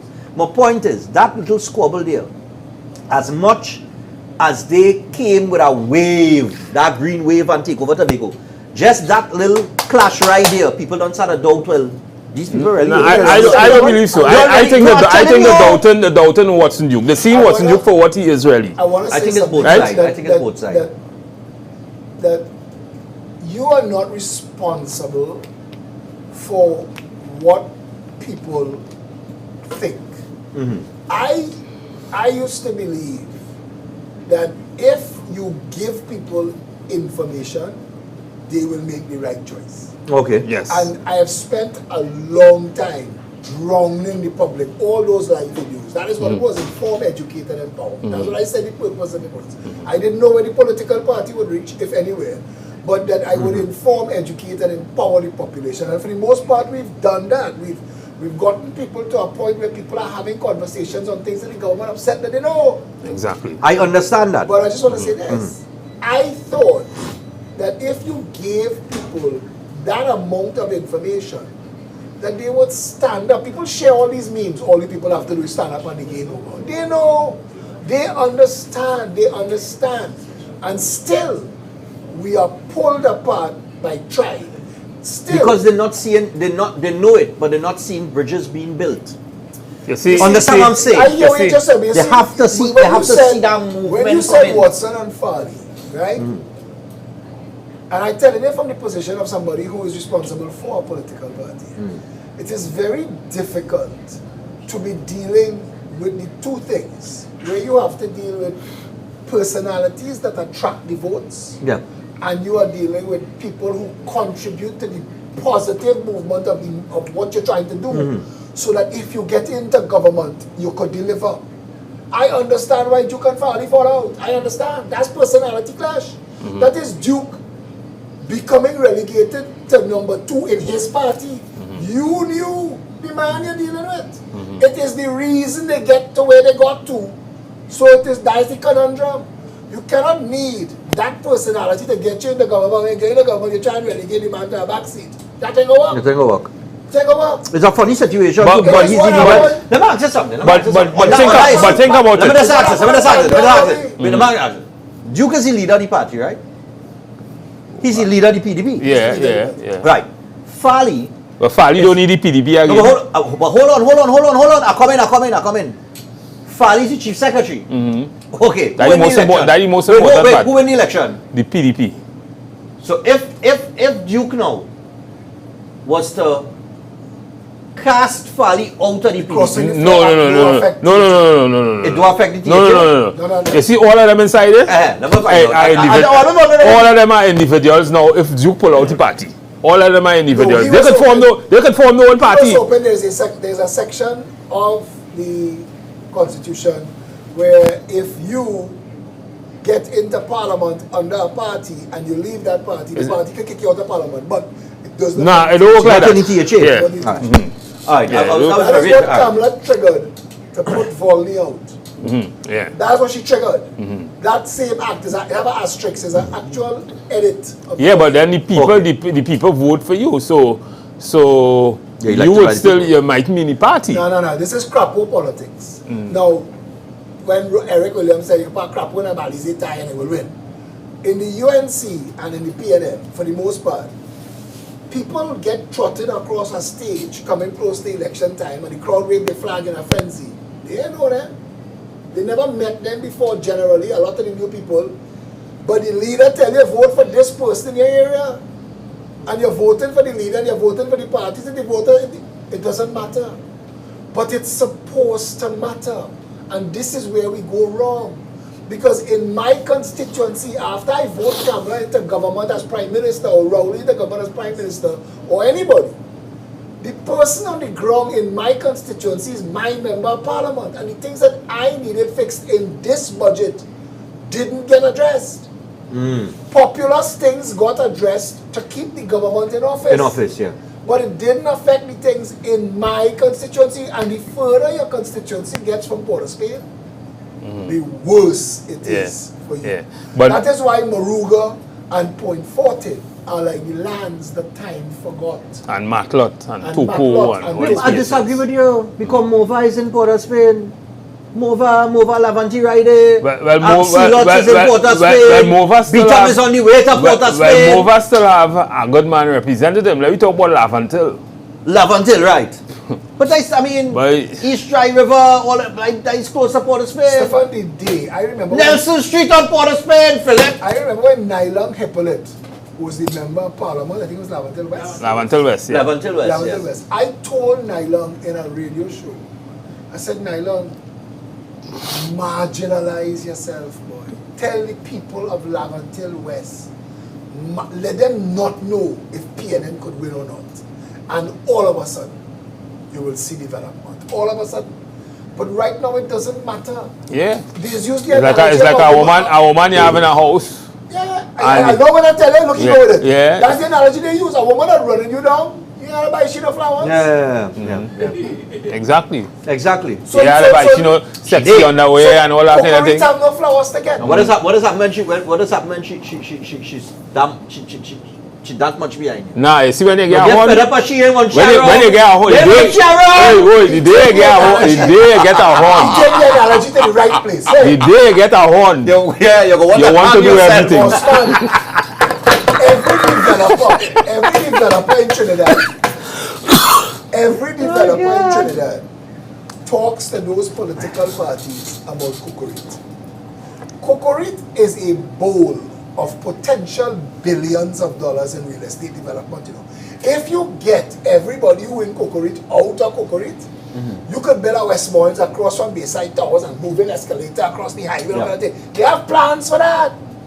They have actual plans for that. Those people in Cocorit that keep voting PNN, voting to cut their own throat, you know. Them little children who just be washing windscreen and thing by Westmoreland traffic light and thing. That is the product of PNM till you're there. That is what it means. There is a place inside Cocorit called Waterhole. Yeah. That is an irony. They don't even have water lines. They don't even have water lines. You understand me? oxymoron. It's an oxymoron, yeah. But it's sad because, you know, I'm laughing because I want to tell you, those are the people that need to rescue. Water, a whole lot of water. Water, whole lot of water. It's never dirty clean. I'm asking this question. It's paradise, heist a paradise. Oh gosh, let's stop. Right. Stop! Right. Wait till all do it, Right. right? So let me have the conversation with Trinidad again. Yeah. When you say just now, when he said that, and Trinidadians are too irresponsible with their democracy, I want to tell you, and all of you all here, I'm going to say this today. I held my father for 24 hours till he died. I was there, but I wasn't there for when he passed away because I left to go home and have a shower, have a cup of tea and come back. He was doing better. They gave us good news. I posted on Facebook, your prayers working, the man improving. But he went through so much to get to there, his heart. So it took so much, It took so much. Because I remember when you told me, when you put up the message, Then it was getting better. And everybody thanked God, and everybody, not even an hour later, he was gone. Because his heart gave out. He was breathing 88 breaths a minute. Wow. A human being breathes 16 breaths a minute. So he breathed 88 breaths a minute for more than 24 hours. His body at 80 years old. And they given him medicine, but his kidneys. And I'm just saying this. And the reason I'm saying that is he was one of my strongest defenders in doing what I did. My father, and I said this when the media asked me, I said my father had a view that it is in the people's hands to change their conditions. And that is why me, my brother, my sisters, everybody involved in all the grandchildren, as they come of age, everybody gets into some involvement in some kind of public service, public life, that they give back to society because of that idea that he believed. And he was one of the strongest defenders of me doing this. But I want to say this. I think we are at a place now, Stephan and Stephan, that Trinidadians cannot lie about not knowing that the PNM and the UNC is not working. Cannot lie anymore. Trinidadians, no Trinidadian nowhere could lie and pretend. But since I'm small, them Jehovah Witness people and then coming and telling by Mendo and telling me Christ is coming and he will come and everybody know of his existence. But every year, everything remains the same. And I'm going to say this here. And I promise you that this show will never be a political show for me. And I avoid always talking about... You can't get away from people. But I don't say our party name, and you all know that. I don't use the show for that ever. But I want to say this. After we put him in the ground, I am going to call a public meeting. I said it now. And I'm going to invite all of the people that you say that should be together, that should be working together and giving the people leadership. I'm going to invite the Garys and the Watsons. Not Watson, Farley. No, Farley. I'm going to invite everybody to the platform.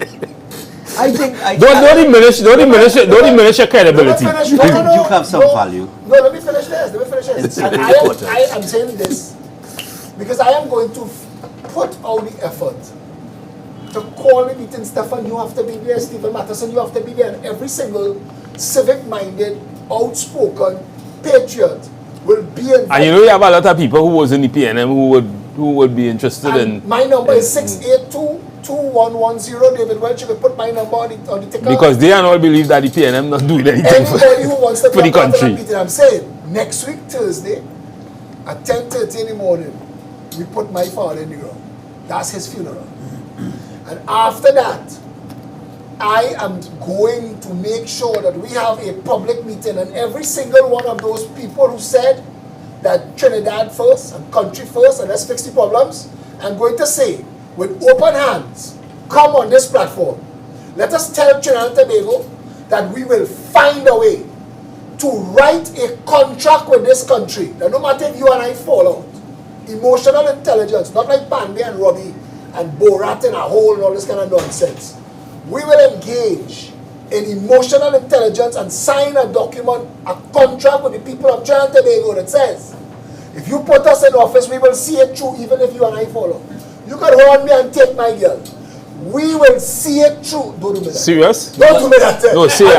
No. I see a gleam in your eye. No, if you tell me I can horn you and take again. There's going to be a horn again. I just want to say, that was the wrong analogy. You know, mention something that But tell him I was joking. Yeah, well, he was joking. Matteson was joking. I wanna. You mentioned you hit on a nerve here. I think and Matteson mentioned that have a lot of people in the PNM that find that the PNM is doing nothing and they would be willing to come to a meeting like that. But I was listening to Daryl Duki one night it was. I can't. watch him for let's listen to him. But my thing is this, right? In any collaborative effort, right? When you pull people with different egos, different thoughts, vision together, right? Much like how the People's Partnership was brought together, right? I think one of the biggest problems for people when they get into office is from the time you can't get something for you, the whole party bad. And that's where you go on. The problem, let me just say, the problem with that is that the reason for that is because we have been brought up to follow the existing construct. Right. We have to change that. We have to want to change that. And this is why I've always said, to fix Trinidad and Tobago, you have to get rid of both PNM and UNC. Properly. Right? But I wanted to... exclusively, I mean... No, but he just said something right? there. And change the construct. Correct. But what he just said, and I want to add to what he just said... So that people wouldn't have the expectation that you now talk about. The reason the NAR fell apart, and the reason the People's Partnership fell apart, is that both of them planned for the wedding, not for the marriage. Yeah, something like that, yeah. Yeah. You need a contract with the people of Trinidad and Tobago, and you have to say, listen, if for any reason, because you have to say, like the Progressive Empowerment Party has 21 policies that we launched on the 26th. 21policies.com, you can check it out. Those policies still stand. They still will make a massive difference to the country. So let us sit down and agree, all of us, what you want, what job you want, who you want to be. You want to be the Attorney General, you want to be the Minister of Legal Affairs, you want to be the Minister of Public Works? Because it's a verb. I don't even feel that you should go. No, but I'm saying to you, that if you say to the public, all of this will be in the contract, because we will agree to do certain things. We will agree to certain policies, certain projects. We will agree that on day one, we go in the parliament and we are amending the constitution. The first day, not the last day. The first day, give us a special majority. We will separate the legislature from the executive, so no more you will have members. We having laws on campaign financing. We having laws on procurement. You know. We also adding recall and referendum so that the public could instruct the government what it wants. Because the public triggers a referendum, not the other way. Referendum, Trinidadians don't even understand that. Trinidadians don't even understand that they could, instead of marching uselessly, like you said just now, you could be marching to trigger Proposition 101. That's how they do it in America. Yeah. When something is on the ballot, I want this, I want my voice heard on this. When the public votes on a referendum, that referendum goes to the government, not for them to debate, for them to action. The people who put you in office sent an instruction. You understand what I'm saying? That's like the British and the EU. So if you sign a contract with Trinidad and Tobago, all of us have Trinidadians, because I want to tell you, I want to say, we will fight it on our own. But I know that's a fool's paradise. I want to say to people, if we cannot do this, and if 100,000 people cannot attend that meeting, because I know everybody busy, but I'm busy too. I grieving and mourning my dead father. And I'm willing to say I'm coming out. Busy as you're busy, come out. Walk off the job and come out. Because if we really want to put Trinidad and Tobago first, we have to put Trinidad and Tobago first. There was a double talk. You busy. Well, boy, Phil, I can't close today because I have a rent to pay. Listen to me with that bullshit. If we want a better Trinidad and Tobago, all of us who talking the talk, come on the platform. And all of the people who saying it on the ground, who complaining, come and stand up there and witness the signing of that contract. Because if we cannot do that, let it sink. Because that is what coming. All right. But let me just come. Stephan, Hey, on behalf of the people of Trinidad and Tobago, a stand. All right, no problem. How come I get a stand? I must look like the alcoholic. I understand. I'm feeling like I'm looking like the alcoholic on this side. I don't know. But thanks to the stand. It look how to.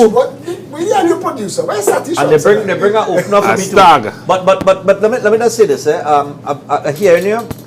We are fans too, and not just Stephan Reis, but I don't need a beer. If you want to drop something for me, usually a roti is the way to go. I hope, but you know, I hope for the best of my country. You know, I mean, I just want to see things improve. Not just for me, not necessarily for me, but I think if the overall standard of living for the majority of the country, and I had to say the majority because to say all of the country is a fool's paradise as well, you will always have people that will be vulnerable in society.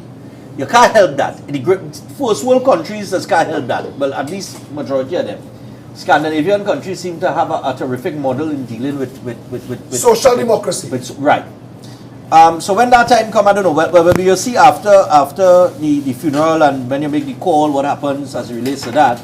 But we got about 20 minutes because I know we had to finish 6 o'clock. So we have 18 minutes rather. In the 18 minutes we have left, there's a couple of aspects of the budget that I just wanted to get your thoughts on. They said that they would move ahead with the NIS age to go to 65. Who gave them permission to do that? Well, but this is what I saw as one of the takeaways from the budget is that they were moving ahead. They consulted with stakeholders, but who gave them permission? What is the average elderly person who has already worked the required hours, days, the required contributions to retire? Shouldn't it trigger when you've paid the contributions? And I raised it because somebody asked me that on the way here. Well, the thing is, they would have 60 in a couple months, and he said, next year. The actuarial scientists that are most likely advising in situations like these would probably advise that if they don't do that, they may not have the kind of money to fund You just change the terms of the pyramid. It's a pyramid. They just change the terms and the conditions of the pyramid. You told people that if they put in their money at a certain age, they will get back money. Yeah, they will get back. And that is a contract. You cannot change that contract. The people of Trinidad and Tobago need to put the government in court. The Minister of Finance should make a jail for that. And that's the thing. It's people just put the money in there. There's a pension you're paying. This is not one of them. This is not the government giving you a grant. This is not a grant. That they could change the age of the grant. This is not a grant or a pension that the government people giving who work a day in their life and getting pension. This is not the pension she's talking about. Yeah. National insurance is people who contributed, yes? Yeah. In fact, them people who she talking about that never work a day in their life and getting pension, they are the ones that they are the ones least able, most likely need a pension because they don't work. Yeah. The people who you don't just get a pension just so by the way. You don't just get a pension just so it's come home by a check to see where you're living, how you're living, how much money in your bank account, all that kind of thing. It's not an easy process. And if you could take care of yourself, you ain't getting that, The only thing you're sure to get is NIS if you was paying NIS. Exactly. Right? So when those same people go to the grocery, they ain't paying for it. So it's we who paying for that. They're still paying Tell tax. the people who called you about that the jury is out on that. Only 65 years. We do not know if we are going to allow the government to get away with that. We are going to ask the people who are entitled to retire at 60, because this is, listen, when he used the word actuarians there, actuarian scientists, what they're telling the government is this, because this is the part that Trinidadians don't know, that everybody has a certain life expectancy. And that if I pay you pension at 60, and your life expectancy say you are seeing it to 80. Well, if it say you're looking like you might go to 80, it means I might be paying you more than you contributed to the pot. Right. They are robbing you 5 years. That's what they're doing. Yeah, so a tax and a penalty against people who live long. That's what it is. That's what will happen. So the numbers is saying that a lot of the people who would have been drawing a pension between 60 and 65, if you push it off to 65, they will die. And the government is counting on them dying and never drawing on pension. And that I think is something that people need to keep an eye on. The only thing that the government could do here, and we should take this before a court, is offer the pensioners a lump sum buyout. But I think Imbert's saying that he ain't seen the NIS busting in the foreseeable future. So I'm trying to figure out, well, why you want to raise the age? Why you thinking about raising the age? Because now you say that you don't create a solution without a problem. So what's the problem you're trying to solve? If it's not busting, what's the problem you're trying to solve? I want to say one thing, please, quickly. Condolences to Kiera Sikara, the family of Kiera Sikara. She was a strong supporter of the candlelight movement. She came on board when we started to work because of Andrea Barrett, and she helped us, and she had sent a lot of the stuff that we had to give away and stuff. And she passed away last week for unknown reasons. Wow. A young, healthy woman, and she was a decent human being. And I know her family is watching the show right now because they just WhatsApp me. Yeah. And I want to say, Kiera Sikara, may she rest in eternal peace. She was a beautiful soul and a genuine angel. And I wish her family peace through their mourning. All right, condolences going out to the family. Sorry to hear about that. She's John Sikara, niece from Miami, some machine. Ah, Yeah, that's the Serious? family. Yeah. John Wow. Cicada. John Cicada, Yeah. as in, Musician, as in, yeah. as in, Yeah, he has some nice song. oh gosh, what's the name Just of the Another song? Day. Yeah, Just Another Day. Just That Another John Day. Cicada? John Cicada. What? And her dad was one of the first responders. We spoke. I got to know her. Her dad was one of the first responders in 9/11. That died. Wow. No, he survived. Oh, But you know, it's not been the same for them when so many of their Colleagues, brothers and yeah. colleagues died. Died. Yeah. But that's the other thing, I'm glad you're going there because I was not going to bring up the national security issue. I think we should close on that because crime is very much a great concern for people in And Trinidad and Tobago. the place will become even more volatile Now that the cost of living has gone up. as people try to survive. Because you have to agree So- that some of those crimes that are taking place, it's not just obscurantists, miscreants. It's serious crime. It's crimes that people are committing to live. Yeah. And I just wanted to read. Right? To mind the family, to get a girlfriend some money, to buy jewelry, whatever. Yeah. Is Maslow's hierarchy of needs turned on its head. But I just Yes. That's want to what read. it is. I just want to read an article here from the budget, right? Because this would make sense to me. National security has received a slightly bigger piece of the national budget than it did last fiscal year with 5.798 billion, a figure that's just over last year's budget allocation. In his fiscal presentation, Minister of Finance Colin Wood promised an information technology upgrade and advancement for national security. He said we will be improving decision-making and productivity by computerizing the National Security Head Office, thereby increasing information collaboration, Every year here. data availability, and data analysis. Now, let me stick up and right there real quick before I get into the other aspect. I remember Gary Griffith mentioning on several occasions that this was already in place.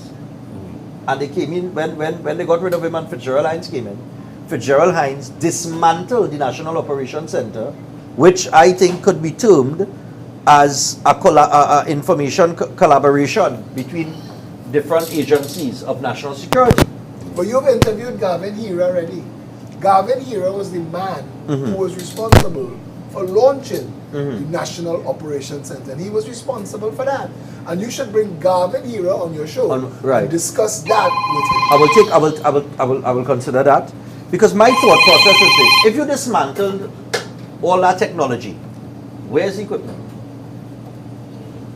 Because they say now that you allocate money to implement the same technology. They play politics. So I'm saying, well, where's the equipment? Where is it? Where Which is what they do all the time. The equipment that Manon bought. I mean, where are all those equipment? Where gone? Where all the equipment they bring from Israel and all them things? Security guards in the country. Come now, man. Crime is big business in Trinidad. And the article goes on to say the Trinidad and Tobago Forensic Science Center will so be technologically improved Here, not every year. and advanced with respectable Excuse estates. to spend money. Respectable But you should have estates. not come for the last time they said Listen, it. Right? Now, I interviewed Gary this morning. Gary said in the United States of America, it takes 7 days for you to get back ballistic testing. In Trinidad and Tobago, 6-7 years. Stephan, And there's I wanna a ask- backlog but I want to of ask you a Forensic question. Science Center. I want to ask you a question, and this is what is getting me vexed. This is what gets me vexed.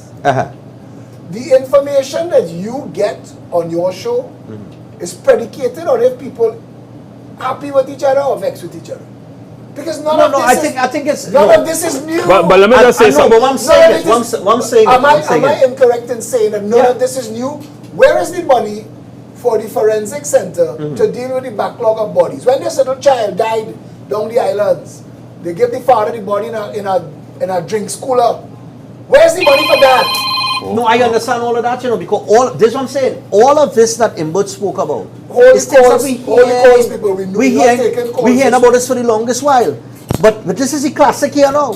He also spoke of improved offshore capabilities with the procurement of 2 Cape-class patrol vessels. He added that these vessels will be concentrating on building onshore capabilities with an electrical upgrade for a continuous power supply to its Coast Guard facilities to provide a more efficient and safe working environment for personnel, especially in the event of national disasters. He said we will also be upgrading the shore power supply of the Coast Guard base in Tobago, which on completion will facilitate the berthing of the Cape-class vessels, which will now utilize the onshore power supply instead of the vessel's generators, which will allow for less downtime and a greater, next year around this time, check and a greater presence in the maritime domain. He went on to say, the 2 Cape-class patrol vessels will be added to the fleet of the Trinidad and Tobago Coast Guard vessels and will be able to travel longer distances and remain offshore for longer periods, conducting a wide range of operational activities, including border security, search and rescue, protection of critical energy infrastructure, as well as countering all forms of illegal trafficking. Stephan, So you're saying every year they have those things in the budget. Stephan, Where are 6 million, 5 million going? Every billion going. Where are they going every year? This is how they do it for the 12 months between budgets. They slowly allow something to deteriorate to the point. And I use the example of a hole that had It's just a con job and the people are trying to be good, yes? There are a hole that had developed by the lighthouse. I was getting bigger and bigger and bigger and bigger and bigger until people say, I don't care what it costs to fix, just fix it. That's white knight politics. It's shock doctrine. It is telling the people that people dying, that we can't secure the borders, that the drugs coming in, look a donkey step off a road, all of that shipping this. So that people say, yeah, but we need it. But then when Reginald McLean go down the islands and every single day for a week take a picture of the entire fleet, and then we go and we take pictures of what is hidden, what the government bought, and they buy it today, take it out of the plastic and pack it up down the islands to rot. All of it. Call Marie Antoinette Imbert is the last person to talk. This government here should not be allowed to make any major purchases. We have problems with our border. You know what to do? Dial 911 internationally. Call on Canada, call on America, call on England. You see, you want to thief this, thief this. Don't spend our money. Ask the countries where the pipeline of cocaine passing through Trinidad is end up in and cause a problem for them. You come and secure our borders. Yes or no? The reason we have border problems is not because cocaine trying to come to Trinidad. Cocaine is trying to go to England. Cocaine is trying to go to Canada. Yeah. Cocaine is trying to go to America. We have a pipeline. So we could tell them, listen, secure it. 3 miles out at sea, we give you an agreement similar to Ship Rider. Remember Ship Rider when Pandey was in government? We'll give you an agreement similar to Ship Rider. Anything 3 miles out at sea coming in, stop and search. But the government also know and call me disingenuous and a nasty fella. Because the government also knows that the majority of drugs, guns and dirty US currency coming into this country comes across the legitimate port. Gary Griffith knew. It's illegal ports. Stephen We have Williams reported knew. on it here. McDonald Jacob knows. And all of them gives you all the different reasons why the parliament and the cabinet and the government doesn't say every container shall be opened and examined and unstuffed. If you stop moving containers off the port sealed, you will stop the importation of guns and drugs into Trinidad and Tobago. You know what I'll agree with national security? You remember there was a bill not too long ago passed where if you disrupt the police while they're doing the work, you can get bigger fines and that kind of thing. What that has the likelihood of creating is the police officer, you know those nuance charge where they receive obstructing the police and you know obscene language and all that kind of thing, all those nuance charges that they bring against sometimes citizens who just asking a question. I know of a situation where a young man taken on a police operation where they arrest this young man because he wasn't the driver, you know. He was just filming an incident where a police was roughing up a man outside. And pull that man out of that car, take his phone, mash it up in Sangigandi, and charge him for obstructing the police. Now, if the government will just invest in body cams, so that when a case like that come before the court, for you to bring a case like that, your body cam must be examined. Do you think that you are Right? the only person who knows this? So if you are saying that we have a problem with disrupting the police, Dashboard have dash cams, you know, and so you will have that kind of responsibility to bring a case. Stephan, Don't come in the court and bring a case like that and you don't have no footage. they do not want to account to the people for Exactly. anything. Okay, so we know that. So let us tell the people that if we get into government, dashboard cams and body cams the first week. Exactly. Those are simple We things you will can do. remove blue lights. So you can't come on with no stupid charge with a person But you see- without your cam. As we close, because we got about 2 minutes. You see what you just said there, what Stephen just said, and your reply was, but Stephen, that is a simple solution. You and all said, right? Last Simple. week you all made a statement that I think needs to be repeated. It is easy to govern Trinidad and Tobago. Politics that It's the politics that has messed up things. Exactly. Because those solutions are simple solutions that will solve a lot of problems. So that it's not. It's So you not going science. to legislate obstructing the police but the problem when you is- could have something to prove The problem that there is is- obstruction in your body The cam. problem is just like with the coalition, right? Like the People's Partnership or any collaborative movement, is that move in its simplicity is going to upset somebody with benefited from the criminality. Right. Exactly. So, and guys, wait it. You think, for any reason, you are the only person who knows how to solve those problems? There are people at the highest levels in Trinidad and Tobago that continue to make nothing work because it benefits them, as he just said. Exactly. Criminality at the highest level. You think And you're frustrating your society with all kind of nuance Justice laws system. and all kind of nuance. justice system needs to be made accountable to people of Trinidad and Tobago. That's a whole They're other building a new house for conversation. the CJ. Let me see you go buy that Get a one. new house, Anyway, Phillip. I wanna We had a- say- we- I- yeah, just go let me ahead, say- you close, you go on, you No, close you the will comment. close. I just want to say to the people of Trinidad and Tobago, please pardon my absence. It is not going to be for long, but I have to take care of this. I want to say thanks to Stephen and Stephan for making me come out today, because I tried all out to wriggle out of this. And I appreciate it, because we had to say a lot of things that were said today. My father, who is, I guess, the author of my involvement in politics, his funeral is at St. Finbar's Church next week, Thursday, that's the 6th of October. It's at 10:30 in the morning. I think it's the 6th. And everybody who wants to attend, you're invited. Thanks, sir. Yeah. All right. Yes. Yeah, I want to say that today was a good show. It was short. It was a good show. We focused a lot on the budget, and we focused on the things that will affect the people that needs the most vulnerable in society. It's not to say that the budget was bad. There were some good things in the budget, some necessary things in the budget, as any economist will say. But we had to look at the things that will affect the people, especially the people that vote for you. Yeah. So that's just my saying. But you see, and I want to say this, and I didn't want to add this, but you don't buy a drill to have a drill. You buy a drill to make a hole. If you do positive things in a budget, it must be part of a bigger vision. And did you see a vision for Trinidad and Tobago? Well, that's a question. That's a good I hope question. I could answer some other time. And that's something that I think everybody needs to think about between now and next week, because the opposition will respond, the debate will take place, everybody will get to put their 2 cents in, and then the Minister of Finance will. It's still going to pass. And Because the it's still system gonna is pass. crap. Exactly. But the point is that That's I the think confidence. Nobody listening to that because it's going to pass anyway. It done. And I think It done what say. the population needs to understand is that, look, a lot of people are upset right now, and they're upset for the right reasons.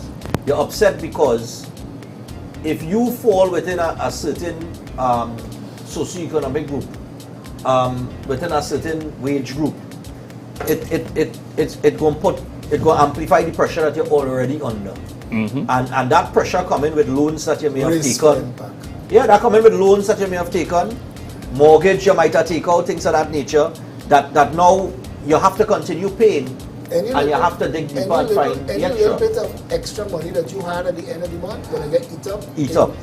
If you, Electricity and water going up if by you 10%. if you used to buy 2-piece and fries, you got to cut it down to 1 piece because you had to pay extra for the delivery. And I think the major problem and why people are upset is because the people at the top having a $1,500 party we hired the weekend before the budget, and then come and hit you a budget like this to tell you, strap up tighter, people, we under pressure. And it just don't make sense. The optics not good, the narrative ain't sounding good. That should have Nothing. been that budget should have been called Reis. Yeah, nothing is looking good for the most vulnerable. And a transport grant, one-time $1,000 payment is not going to do Predicated on the rise and fall of the gas. rise and fall of the oil price. It is not going to do anything significant that's just for the most nonsense. vulnerable. We just come out of 2 years of pressure that people was under pressure. Lockdown, lock up in your house, people get laid off. 3/4 the minimum wage earners wasn't working. Exactly, we just had a World Food Report where a significant portion of the people they're not eating, they're skipping meals. They admitted to that. 98% of those people polled said they had no hope for the future. That's a bad place to be in, and then you come and hit them this. We didn't come to ease the pressure a little bit and absorb a little pressure. And I think that's why a lot of people upset. Nothing is wrong with sacrifice, Shamfa Kujo. It's who sacrificing and who not at the end of the day. And the people cannot, the people who you all live off of, yeah, Shamfa? You see those people who you're living off of, the taxpayer, they can't keep paying the people that we're not making all these sacrifices. You cannot tax a country out into prosperity. It's never worked. It's not worked in the past, and not in the present, it won't work in the future. Give back that car allowance, give back that you ain't give back anything. That non-tax cars. It is alleged a certain You run up a $50,000 phone bill and telling people to sacrifice. You didn't know it had Wi-Fi. Young you. When you must see, I don't know, you must see have anyhow, it's an old face and an old body, so I don't know if she's very young. We in the rum shop. But we out for this week. Next week we have no show. We're skipping next week because of the funeral on Thursday, and we'll be back the following Thursday, which will be 13. 6 and 7, 13. Yep. Back on the 13th of October. Yeah? The day 3 days after the Chinese holiday. We get a holiday. And oh yes, if you're going to celebrate Diwali, oh gosh boy, 15% on curry. God alone knows why. I don't know.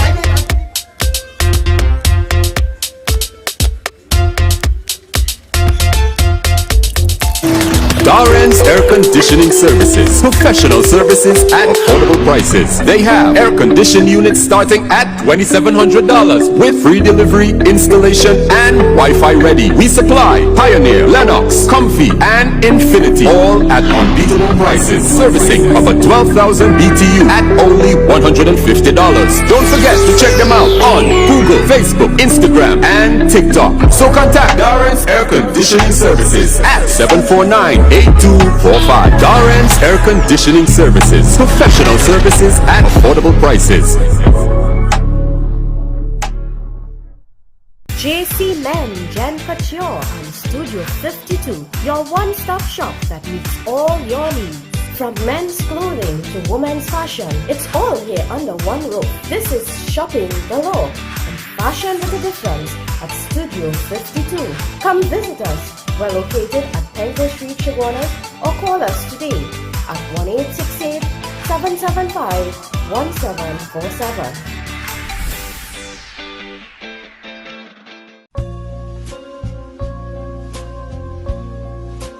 So, how are you enjoying your dinner, Booby Looby? Well, it's really well seasoned and partially spicy. Well, I make it my priority to exfoliate my meat before divulging in the steamy essence of love.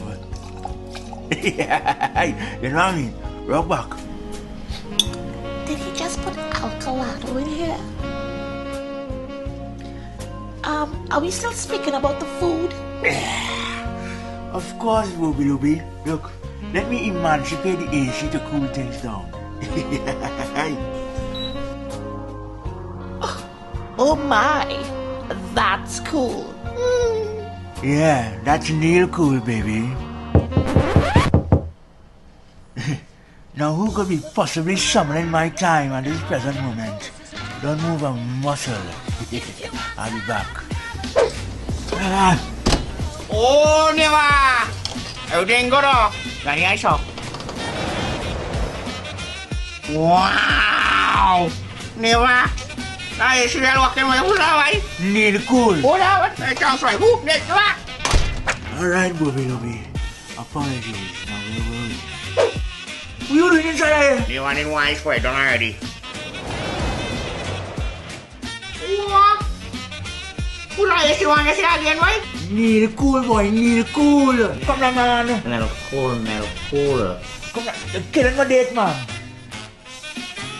Look at that, make a sharp number. Just release this. Go on. But what trouble is this, boy? Now where will we Scooby Loobies? What do you think about having a brief entanglement?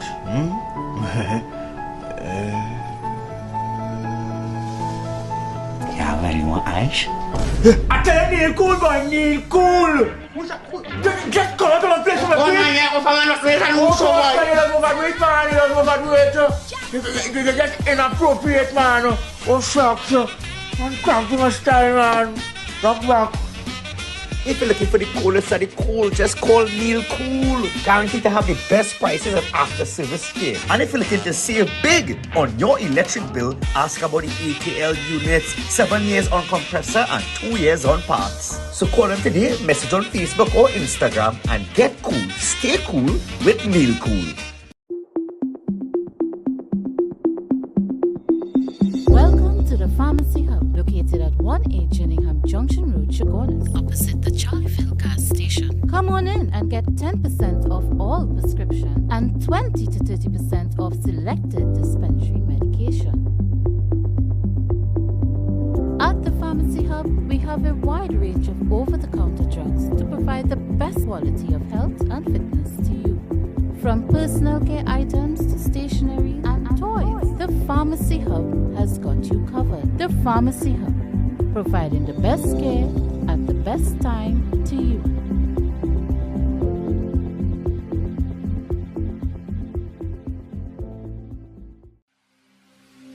Richard Homes, a loving, safe, caring senior care living facility where your family becomes our family. Our experienced caregivers are trained and overseen by our registered nurse who has years of experience in psychiatric nursing and working with geriatrics.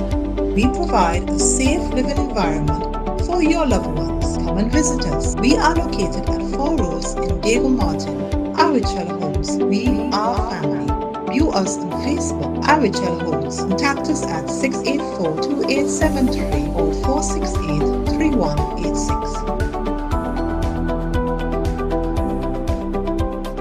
Tactical Enterprises Limited, located at Ramguli Trace, North Montplaisir Road, Cunupia. They wholesale and retail cellular phones and cellular accessories, smart home automation products, portable Bluetooth speakers, office chairs, and ideal gifts for the young generation. Open Monday to Friday, 8 a.m. to 5 p.m. and Saturdays, 8 a.m. to 1 p.m. Find them on Facebook and Instagram at Tactical Enterprises or call 716-2900, 469-9900 or 325-0000. Tactical Enterprises Limited, Ramguli Trace, North Montplaisir Road, Cunupia, where style meets technology. Trinity Lighting welcomes you to our store at 123 Western Main Road, St. James. Trinity Lighting carries a wide range of bulbs such as incandescent, halogen, CFL, and LEDs for any application. We are specialized in light bulbs and parts for medical, marine, residential, and commercial use. Contact us today at 868-628-8373. Our professional team is ready to assist you with all your lighting needs. Unique Woodworking Trinidad Limited and Unique Lumber and Construction Guyana Incorporated are premium manufacturers and exporters of high-quality bifolding sliding and pocket door systems, fire-rated doors, windows, operable louver shutters, hardwood floors, staircases, architectural moldings, and toughened laminated glass. Unique Group of Companies also supply kiln-dried greenheart, mahogany, cedar, and teak for both residential and commercial projects, locally and regionally. Our logs are cut and shipped by Unique Lumber Guyana and dried in our computerized kiln at our factory's facilities in Trinidad. Visit our showrooms to see the quality, which may